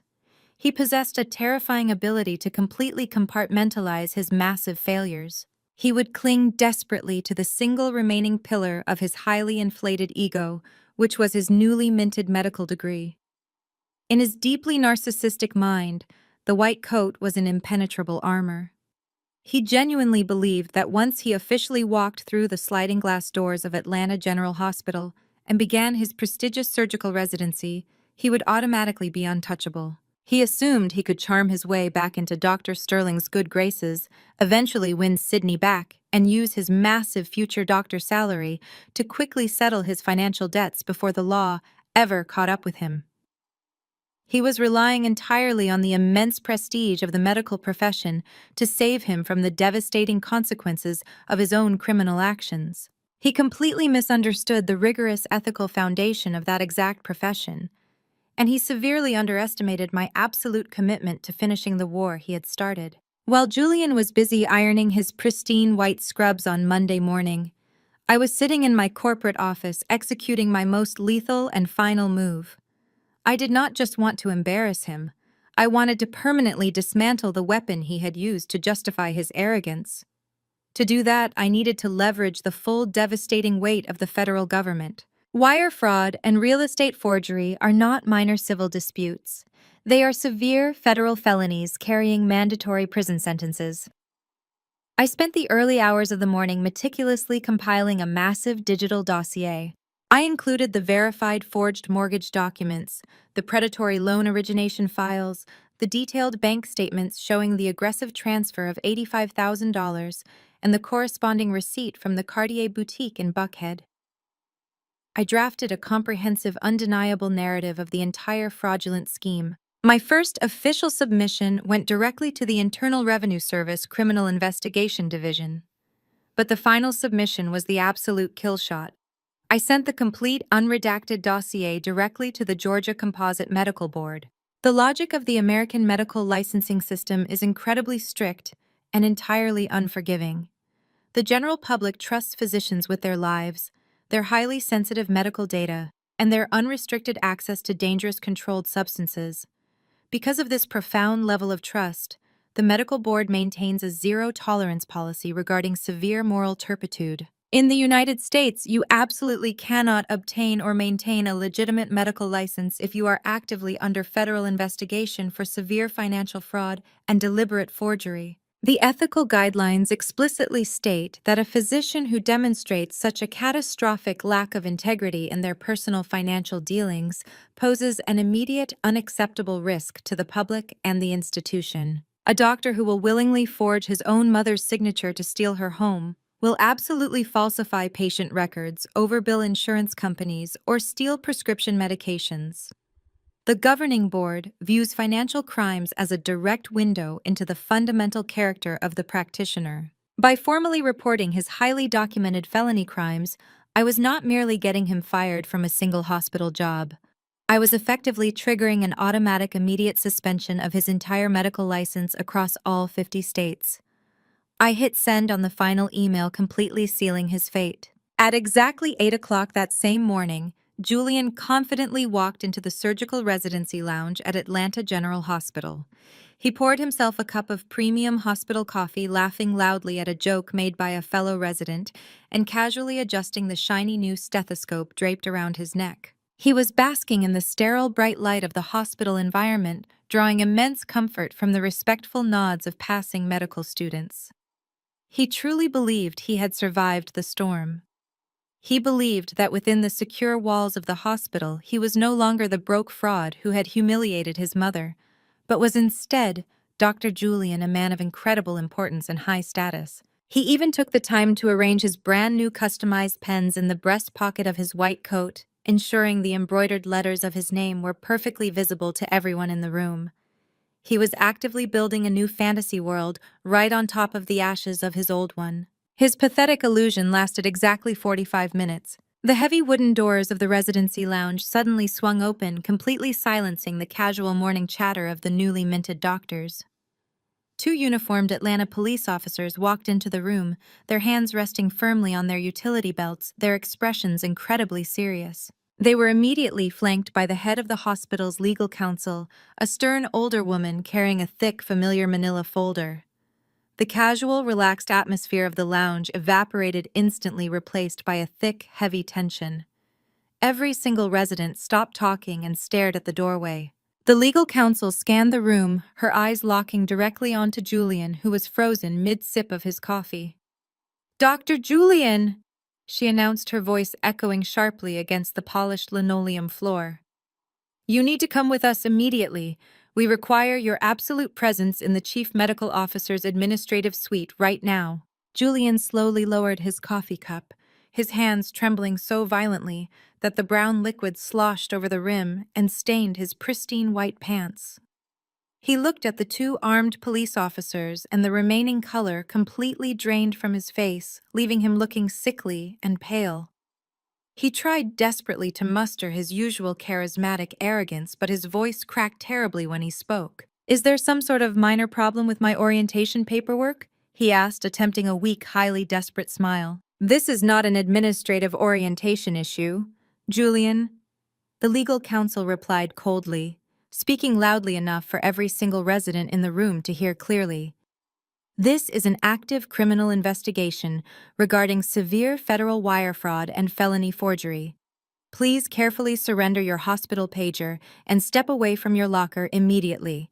Julian was forcefully escorted out of the lounge, walking the long, sterile hospital corridor under the incredibly humiliating gaze of his brand-new peers. The nurses and attending physicians stopped what they were doing to watch the new surgical resident being marched down the hallway by law enforcement. He was paraded directly into the expansive glass-walled office of the hospital administration suite. Waiting for him inside was not just the legal team, but Dr. Richard Sterling, the powerful chief of surgery. Dr. Sterling looked absolutely murderous. Dr. Sterling had spent his weekend managing the massive social fallout of the ruined engagement party. Julian, the moment you confidently stepped into my hospital today, you became a massive legal liability to this entire esteemed institution. Dr. Sterling began, his voice dropping to a terrifying quiet register. I received an urgent priority notification from the State Medical Board exactly 20 minutes ago. They have officially received a highly documented, undeniable report detailing your federal real estate forgery. Julian gasped loudly, gripping the polished edge of the heavy mahogany conference table to keep his shaking knees from buckling completely. Sir, please. Julian begged, genuine tears finally spilling down his cheeks and dripping onto his scrubs. It is a massive misunderstanding. I can easily fix the money issue. I am a brilliant surgeon. You personally know my test scores. You know my clinical skills. You absolutely cannot let them take this away from me. I worked my entire life just to wear this white coat. You did not work for anything, boy. Dr. Sterling growled, stepping aggressively around the large desk.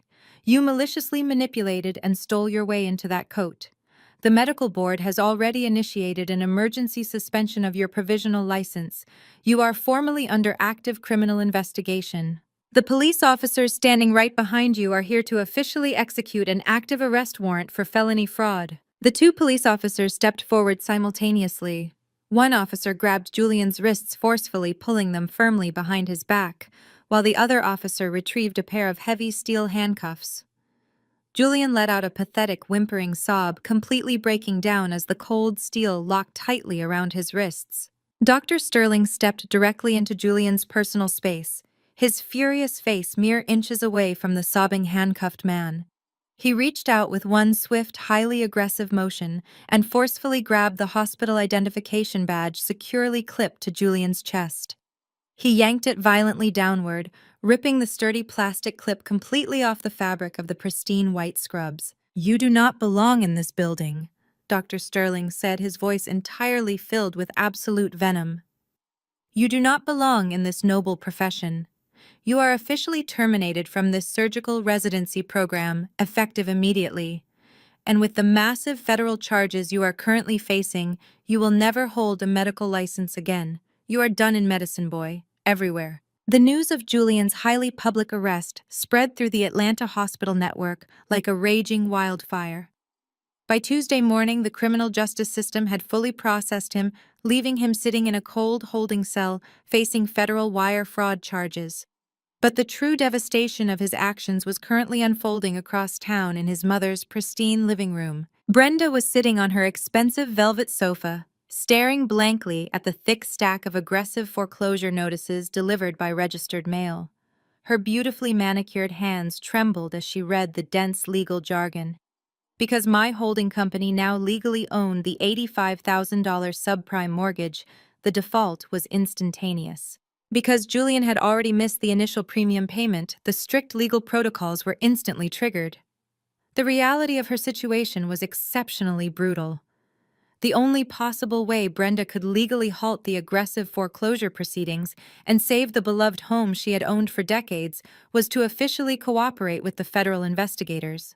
She had to formally swear under oath that her son forged her signature. She had to actively press criminal charges against her golden child.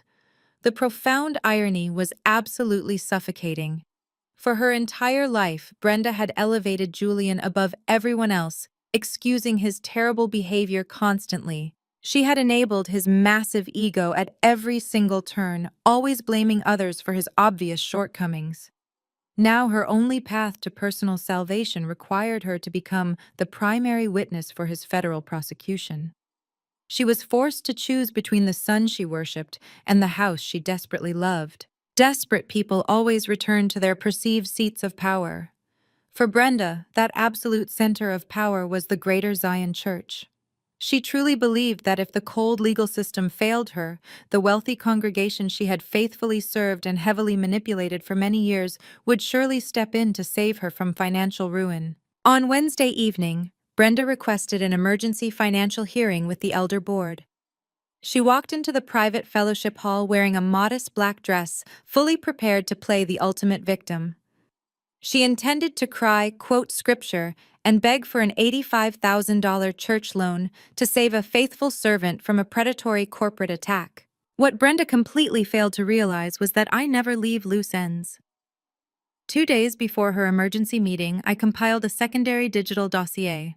I gathered clear screenshots of every single nasty colorist Facebook message Brenda had ever posted online. I meticulously documented her toxic gossip, her harsh judgment of poorer congregation members, and her vile racist comments regarding my dark skin in their private church groups. I combined those damning screenshots with the undeniable police reports detailing Julian's massive fraud. I emailed the entire comprehensive package directly to the senior pastor and every single member of the elder board. When Brenda stood at the heavy wooden podium and began to perform her tearful victim routine, the senior pastor simply raised his right hand, silencing her completely. He slid a thick printed copy of my dossier across the polished table. He looked at her with profound disappointment, his expression completely devoid of sympathy. He calmly informed her that the sacred church funds were strictly reserved for the genuinely unfortunate, not for families who actively commit federal fraud to buy luxury diamond rings. He read her cruel, colorist messages aloud in front of the entire governing board, forcing her to listen to her own toxic words. Brenda was entirely stripped of her fake holy armor. The church leadership formally asked her to immediately step down from all her prominent committee positions and suggested she seek deep spiritual counseling. She was completely ostracized from the only community that had ever given her a false sense of superiority. By Thursday afternoon, Brenda had absolutely nowhere else to turn. The harsh reality of her impending homelessness finally broke her stubborn pride. I was sitting at my executive desk, reviewing quarterly risk assessments, when my front desk assistant buzzed my internal line. She formally informed me that Brenda was waiting in the lobby, desperately demanding a brief meeting. I smiled, instructing my assistant to send her back. The older woman who walked into my corner office was completely unrecognizable from the arrogant matriarch who had smugly sipped expensive champagne at the Ritz-Carlton Hotel just a few days prior. Brenda looked physically exhausted, her shoulders heavily slumped and her eyes bright red from endless crying. Her hair was unkempt and she looked incredibly fragile. She did not bother sitting down in the plush leather guest chair. She stood nervously in front of my massive mahogany desk, wringing her hands together in a pathetic display of absolute defeat. "Chloe," she whispered, her voice trembling weakly in the quiet room. "I am begging you. Please stop the aggressive foreclosure. You have already destroyed Julian. He is currently facing years in a federal prison. His entire medical career is completely over. Is that not enough revenge for you? Please do not take my house. We are Black women, Chloe. We face enough severe cruelty out in this harsh world. We urgently need to stick together and lift each other up." The sheer audacity of her statement caused a cold, sharp laugh to escape my lips.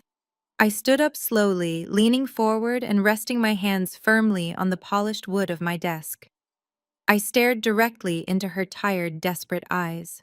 "Do not ever attempt to weaponize our shared race to escape the severe consequences of your own terrible actions." "Brenda," I said, my voice dropping to a dangerously quiet register, "do not dare stand in my pristine office and suddenly invoke the sacred sisterhood of Black women after you spent the last 4 years treating me exactly like the hired help." I walked around the large desk, closing the physical distance between us. "You never saw me as a sister." I continued, my words cutting through the quiet room like sharp broken glass. You saw me as a highly convenient automated teller machine. You happily ate the expensive holiday meals I generously bought you, gladly wore the designer clothes I purchased, and you eagerly traveled on the luxury vacations I completely funded with my hard work. But the entire time you were spending my hard-earned money, you were constantly making vile, degrading comments about my dark skin. You told Julian I was too incredibly dark to ever look elegant. You loudly proclaimed I lacked the proper pedigree for your magnificent family.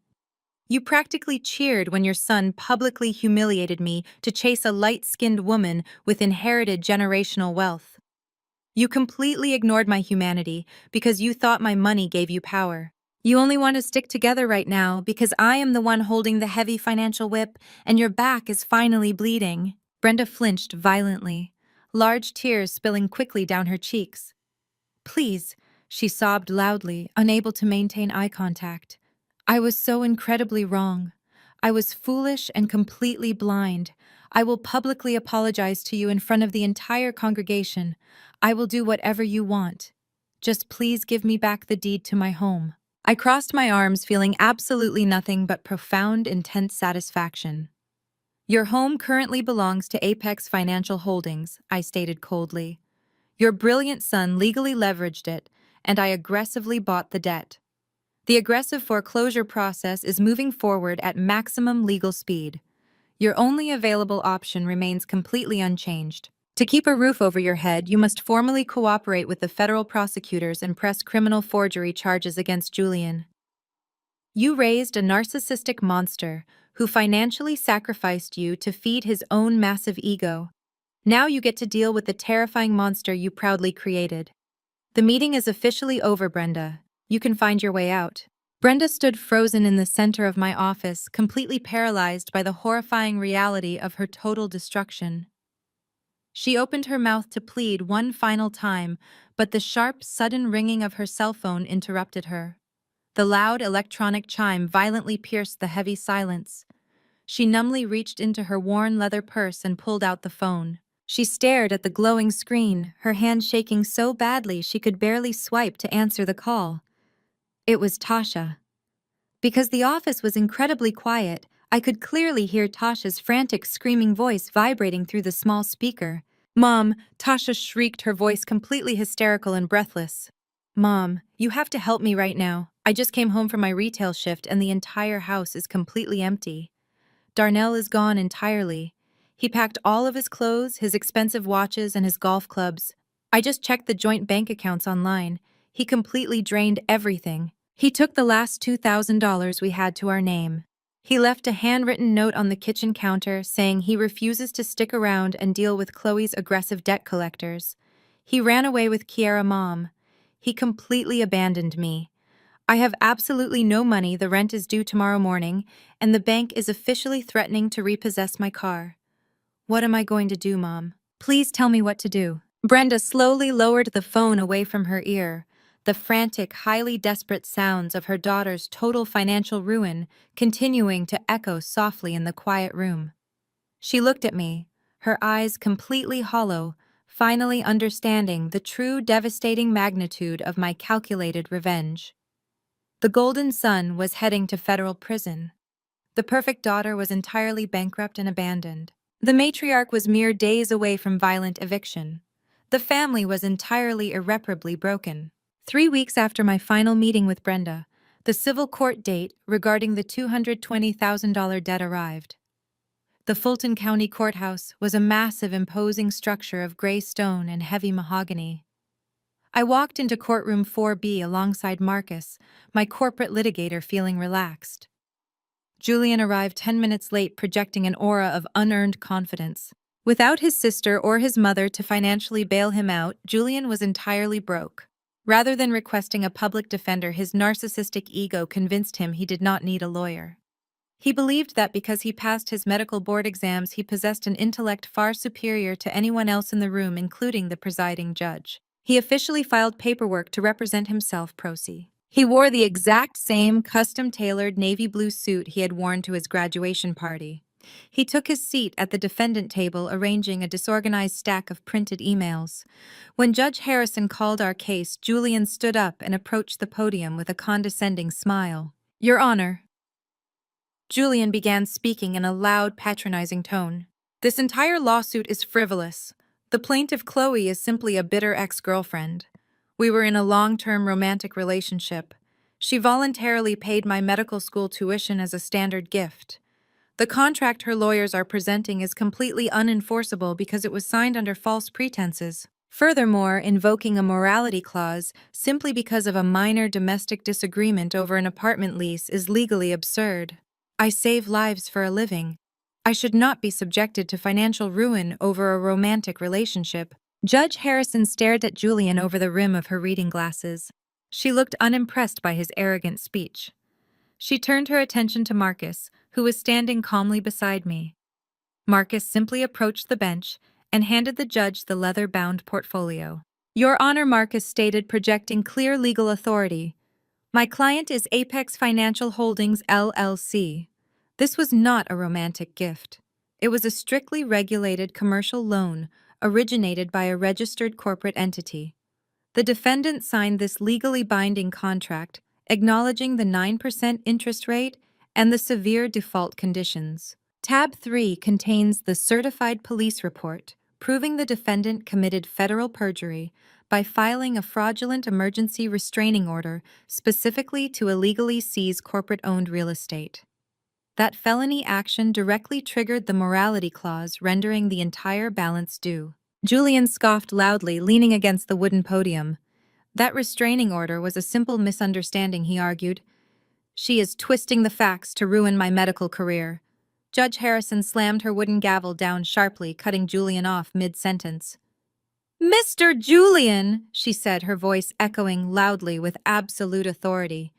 You are not currently in a hospital operating room. You are a defendant in a civil case, and your fundamental lack of basic legal comprehension is staggering. The judge briefly reviewed the highlighted documents.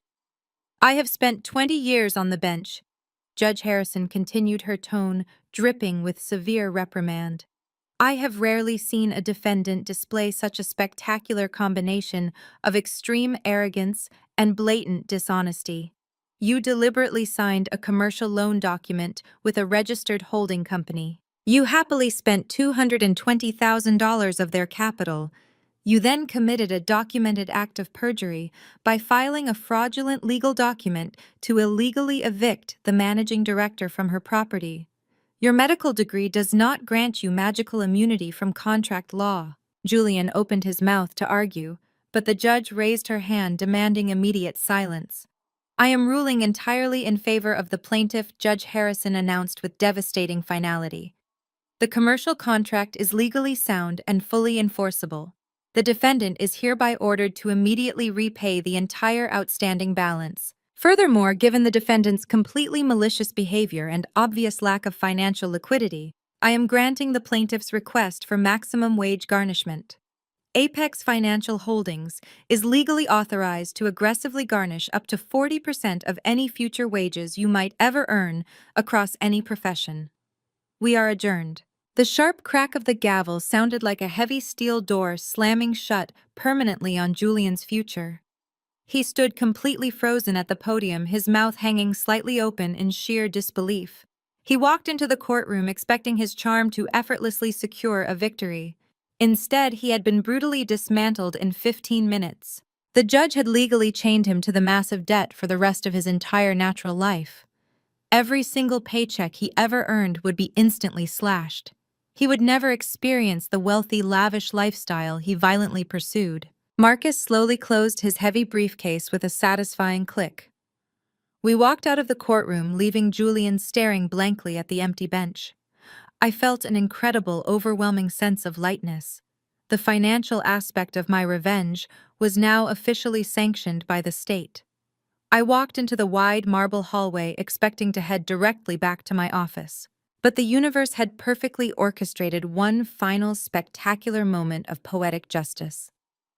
Julian pushed through the heavy wooden courtroom doors a few moments after us. He was violently muttering to himself, completely consumed by his civil defeat. He was so incredibly distracted that he did not notice the two tall men wearing dark gray suits waiting near the public elevators. They were plainclothes detectives from the Fulton County Financial Crimes Division. As Julian aggressively stormed toward the elevator bank, the two detectives stepped smoothly into his path, completely blocking his exit.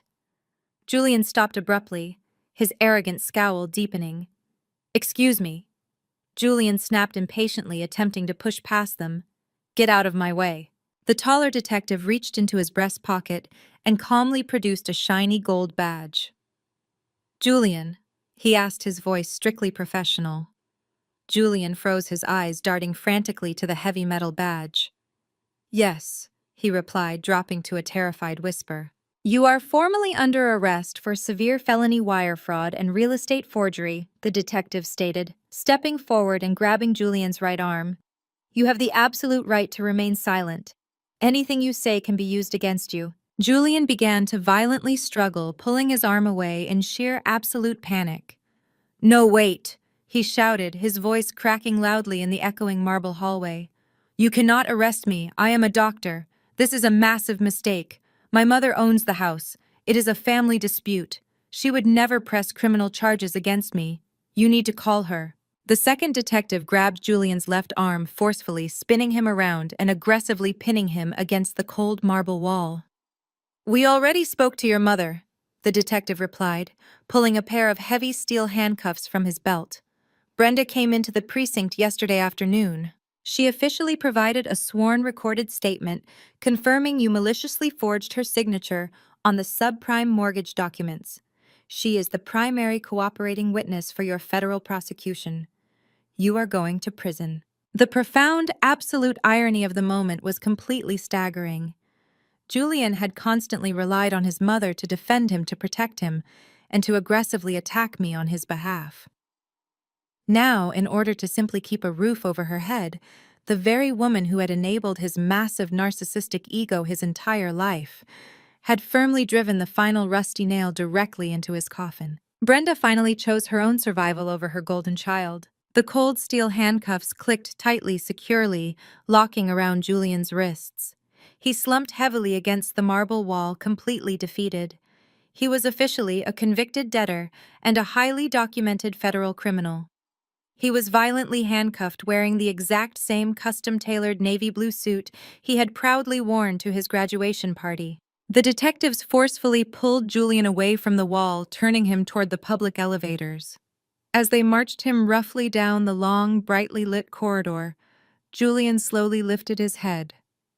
His terrified, tear-filled eyes found me standing quietly near the courtroom doors.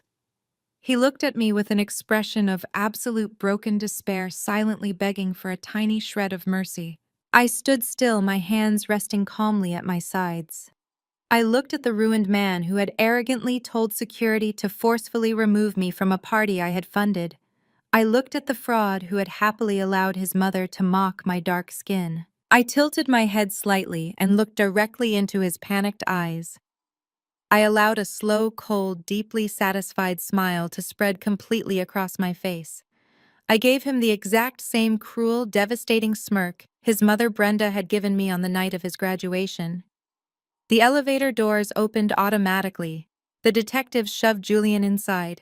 He kept his eyes locked onto my face, staring at my smirk, until the metal doors slid shut, erasing him from my life forever. I honestly believed the sliding metal doors of that courthouse elevator would be the absolute last time I ever had to look at Julian.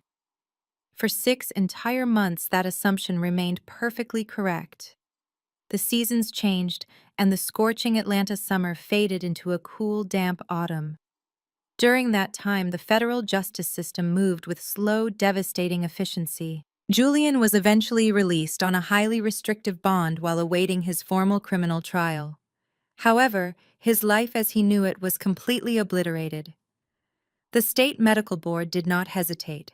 They formally and permanently revoked his provisional medical license.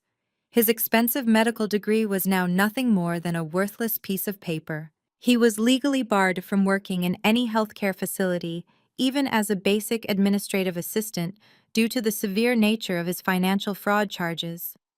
Because of the massive civil judgment I had successfully secured against him, my legal team swiftly implemented the aggressive wage garnishment. Any legitimate income he generated was instantly intercepted and drastically reduced by 40%. To simply survive and pay the exorbitant hourly fees of his desperate defense attorneys, Julian was forced to take the only job that would hire a disgraced convicted fraudster, awaiting federal trial. He was working the late-night drive-through shift at a regional fast food chain. My own life had taken the exact opposite trajectory. The massive success of the Apex financial asset recovery had solidified my reputation within my firm. I was recently promoted to senior partner, and my compensation package reflected my new immense professional value. To properly celebrate a particularly lucrative corporate acquisition, I hosted a private dinner for my elite team at one of the most exclusive, highly rated steakhouses in downtown Atlanta. We spent the evening enjoying rare imported steaks and drinking vintage champagne. By the time the dinner concluded shortly before midnight, a heavy, relentless rainstorm had descended upon the city. The massive downpour created a thick curtain of water over the slick, dark streets. My private executive assistant had thoughtfully arranged for a luxury chauffeured car to wait for me at the private rear exit of the restaurant to avoid the chaotic, flooded main valet line. I stepped out from the warm, glowing interior of the restaurant and stood under the wide canvas awning covering the rear service alley. The cold autumn wind whipped the heavy rain sideways. I pulled my tailored cashmere coat tightly around my shoulders, waiting patiently for the black luxury sedan to pull up to the curb. The alley was dimly lit by a single flickering yellow street lamp. As I stood there checking the time on my diamond watch, the heavy metal door of the fast food restaurant directly adjacent to the steakhouse was suddenly kicked open. A tall figure stumbled out into the pouring rain, dragging two massive, leaking plastic trash bags. The person was wearing a hideous bright yellow polyester uniform polo shirt, heavily stained with dark cooking grease and smelling strongly of stale fryer oil. He wore a cheap plastic visor pulled low over his face and a flimsy transparent rain poncho that was doing absolutely nothing to stop the freezing downpour. He aggressively heaved the heavy garbage bags into the large green industrial dumpster, letting out a loud, frustrated groan as the foul-smelling liquid splashed back onto his cheap, non-slip work shoes. He wiped the heavy rain and sweat from his face with the back of his greasy sleeve and turned around to walk back inside. As he turned, he froze entirely. The flickering yellow light of the street lamp illuminated my face, and it illuminated his. It was Julian. For several long, agonizing seconds, neither of us moved. The only sound in the dark alley was the loud, rhythmic pounding of the heavy rain against the concrete pavement. Julian stared at me, his eyes wide with absolute profound shock. He looked completely broken. He had lost significant weight, leaving his face looking gaunt and hollow. The arrogant, charismatic spark that had defined his entire existence was completely extinguished. He looked from my expensive, tailored cashmere coat and diamond jewelry down to his own grease-stained polyester uniform. The devastating contrast between our two lives was undeniably glaring. He was literally standing in garbage, while I was draped in extreme luxury. The sheer immense weight of his total humiliation finally broke whatever tiny, fragile remnants of pride he had left. Julian dropped to his knees right there in the flooded, filthy alley. The freezing, dirty rain soaked completely through his cheap uniform pants, but he did not care. He buried his face in his cold, trembling hands and began to sob violently. It was not a quiet, dignified cry. It was a loud, agonizing wail of pure, total despair echoing loudly over the intense noise of the relentless rainstorm. "Chloe," he gasped, his voice cracking and heavily distorted by his violent sobbing. "Chloe, please, please look at me. Look at what I have become." I stood perfectly still under the dry canvas awning, staring down at him with absolute cold detachment. I did not step out into the rain. I did not offer him a comforting hand. I simply watched him break apart. "I am so incredibly sorry," Julian cried heavily, lifting his wet, tear-streaked face to look at me. "I am sorry for everything I did to you. I was a complete monster. I lied to you. I manipulated you. I stole your money and I let my mother treat you like absolute garbage. I was so deeply intimidated by your massive success, Chloe. You were so incredibly brilliant and independent, and it made me feel like a weak, pathetic failure. I used Sydney and her wealthy family because I desperately wanted to feel powerful. I wanted to feel like I was the superior one. But it was all a massive fake illusion. You were the only real, genuine thing in my entire life, and I viciously destroyed it. He crawled slightly forward, dragging his wet knees across the rough, dirty asphalt, until he was resting just inches away from the dry edge of the canvas awning.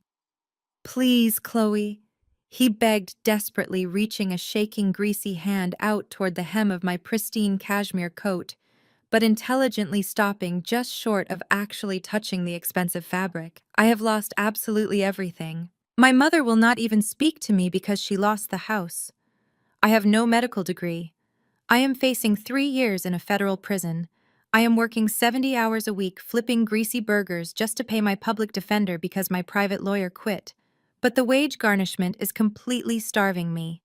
The state takes 40% of my minimum wage paycheck before I even see it. I cannot afford basic groceries.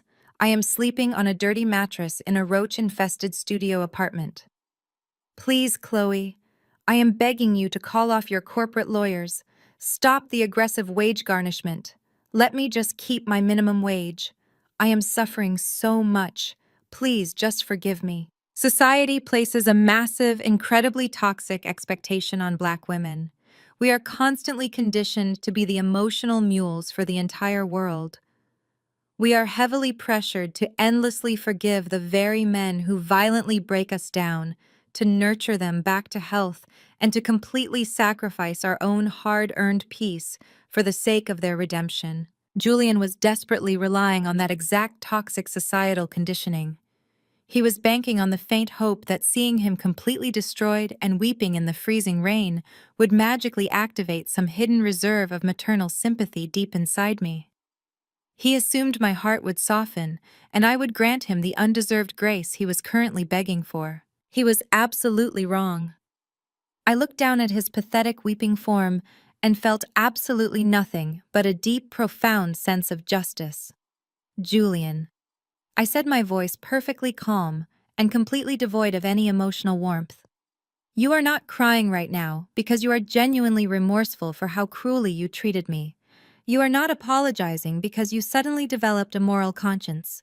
You are only crying because you completely lost the game you arrogantly started. Julian violently shook his head, sending heavy drops of dirty rainwater flying off his cheap plastic visor.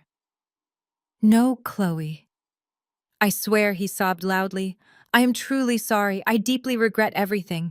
You regret getting caught, I corrected him sharply, my tone cutting right through his pathetic lies. If Dr. Sterling had not cared about the federal fraud, you would still be proudly wearing that white coat. If I had simply run away crying from the graduation party like you and your mother eagerly expected, you would be comfortably living in my luxury penthouse right now, completely laughing at my pain. You felt powerful when you publicly threw me out like common trash.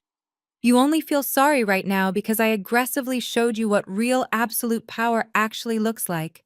I took a very slow, deliberate step back, ensuring my expensive designer shoes remained perfectly dry and completely clean. I will never drop the legal wage garnishment, Julian. I will never call off my corporate lawyers. You signed a legally binding commercial contract, and you aggressively triggered the severe default clauses through your own malicious criminal actions. I am not your savior. I am simply the incredibly steep consequence of your massive narcissistic ego. Your apology is nothing more than a highly manipulative, desperate tactic from a completely defeated man, and I completely reject it. At that exact moment, the sleek black luxury chauffeured sedan finally pulled smoothly into the dark alley. The heavy tires splashed quietly through the deep puddles, stopping perfectly right in front of the canvas awning. The professional driver quickly stepped out of the warm, dry interior, instantly opening a large black umbrella to completely shield me from the harsh blowing rain. He respectfully opened the heavy rear passenger door, waiting silently for me to enter the luxurious vehicle. Julian stayed on his cold, wet knees, staring up at me with an expression of sheer, total hopelessness. He finally understood that there was absolutely no escape. There would be no magical forgiveness, and no sudden redemption arc. He was permanently trapped in the miserable hell he had personally built. I paused right beside the open door of the warm luxury sedan. I looked back down at Julian, shivering violently in his grease-stained polyester uniform, surrounded by the foul-smelling garbage bags. "You told security I was just a roommate," I said, my voice ringing with cold, absolute finality over the heavy rain. "You were right, and it is time to pay your rent." I gracefully stepped into the pristine leather interior of the chauffeured car. The driver firmly shut the heavy door, instantly cutting off the sound of Julian's loud, agonizing sobs. As the luxury sedan smoothly pulled out of the dark, flooded alley, I did not look back out the tinted window. I poured myself a small glass of sparkling water from the chilled passenger console, perfectly content to leave him exactly where he truly belonged. The swift and brutal justice I served that cold autumn night in the rain-soaked alley was merely the final physical confrontation of my deeply chaotic past. The following months brought the absolute definitive resolution to the tragic comedy that was Julian and his deeply toxic family. The universe has an incredibly poetic way of balancing the scales when you finally stop allowing parasites to dictate your ultimate worth. Brenda, the once proud, arrogant matriarch who had constantly weaponized her perceived social standing, was violently unseated from her imagined throne. After the bank successfully finalized the aggressive foreclosure on her pristine brick home, she was forced to quickly relocate.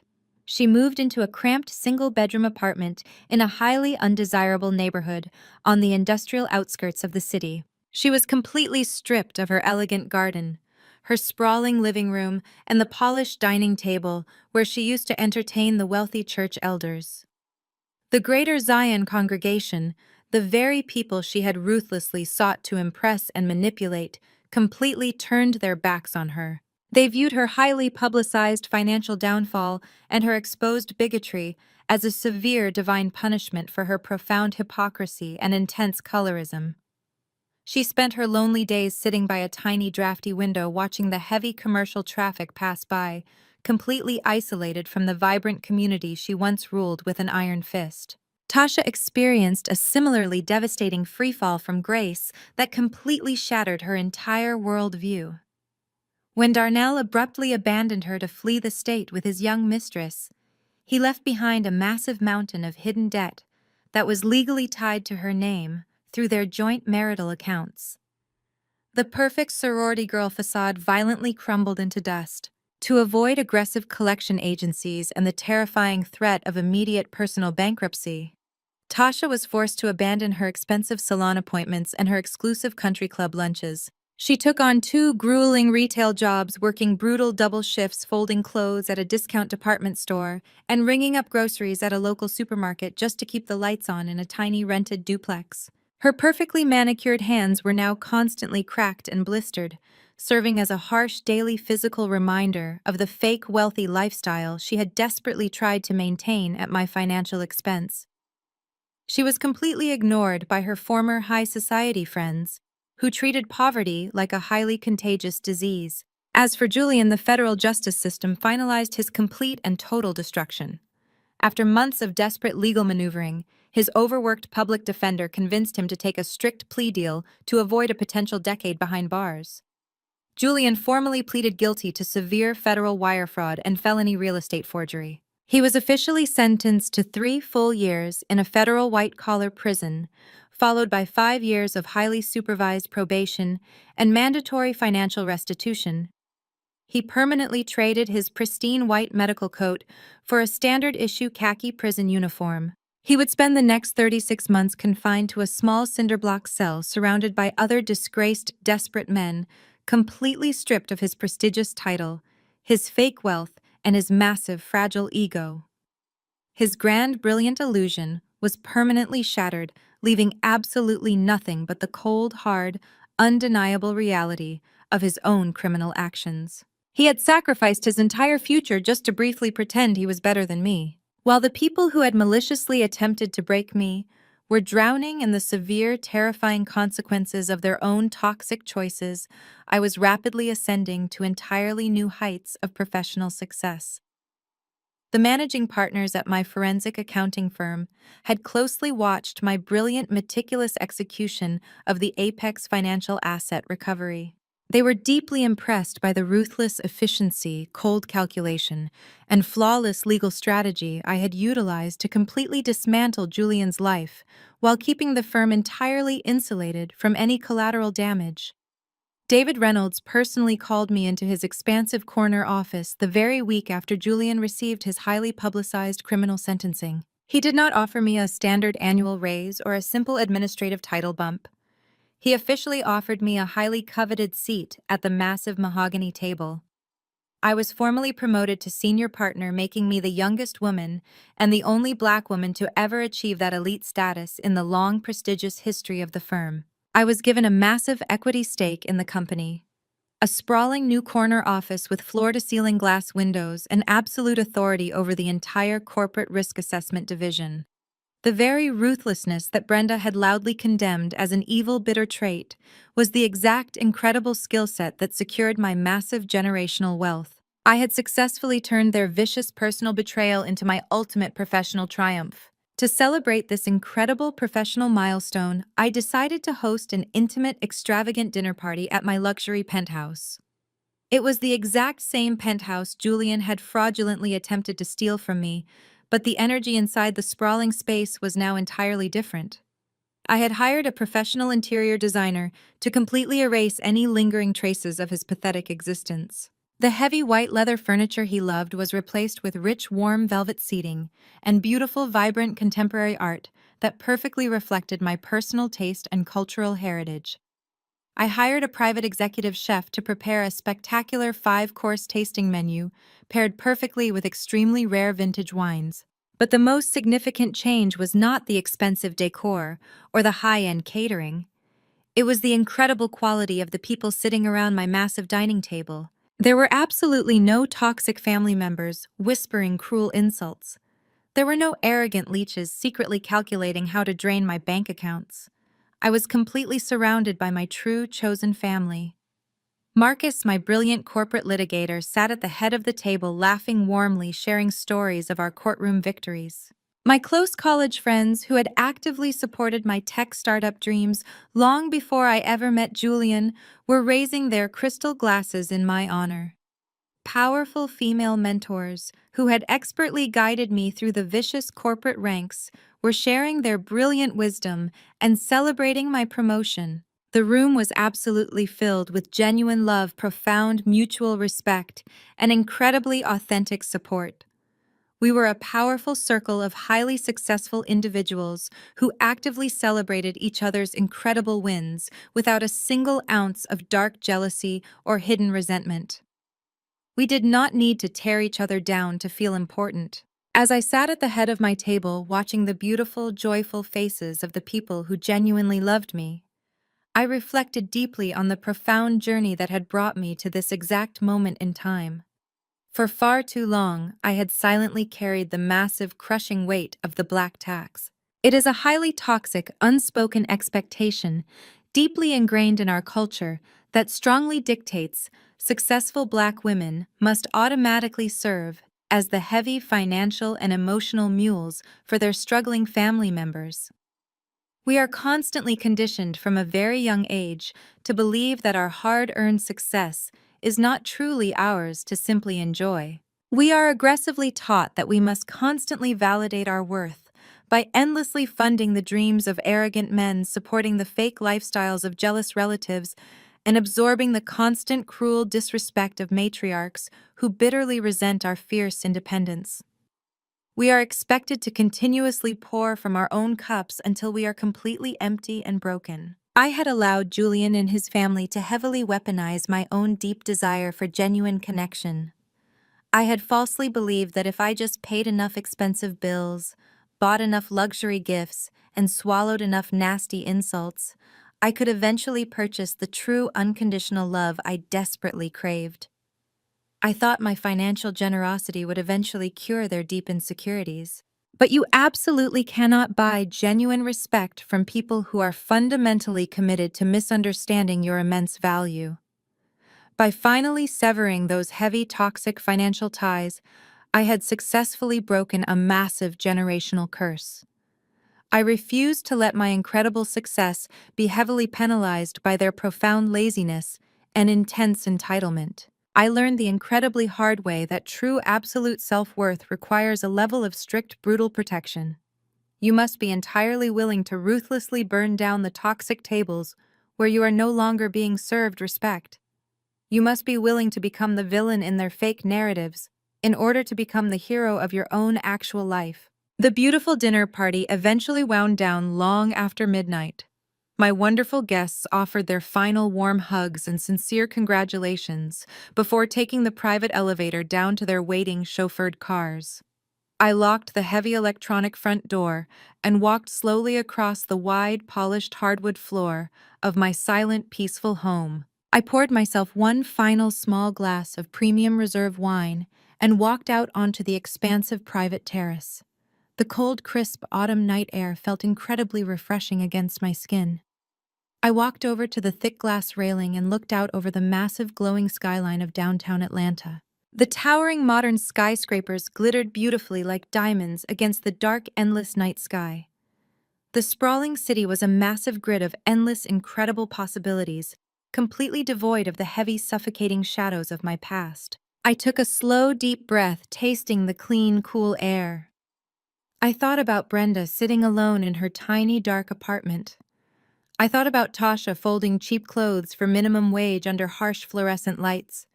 I thought about Julian sitting on a thin mattress in a cold, dark prison cell. I felt absolutely zero guilt.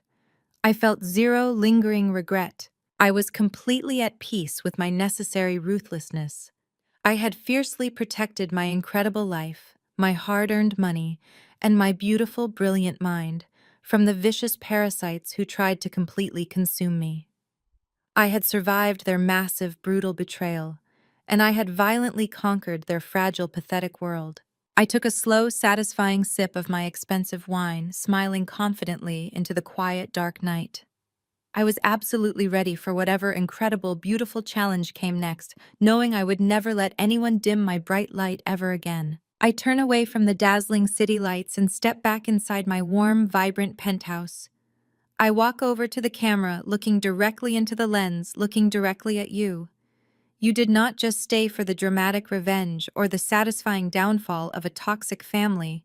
You stayed because some part of my personal journey intimately resonates deep within your own incredible spirit. You know what it feels like to be the dependable one, the strong one, the financial anchor for people who only view you as a convenient resource.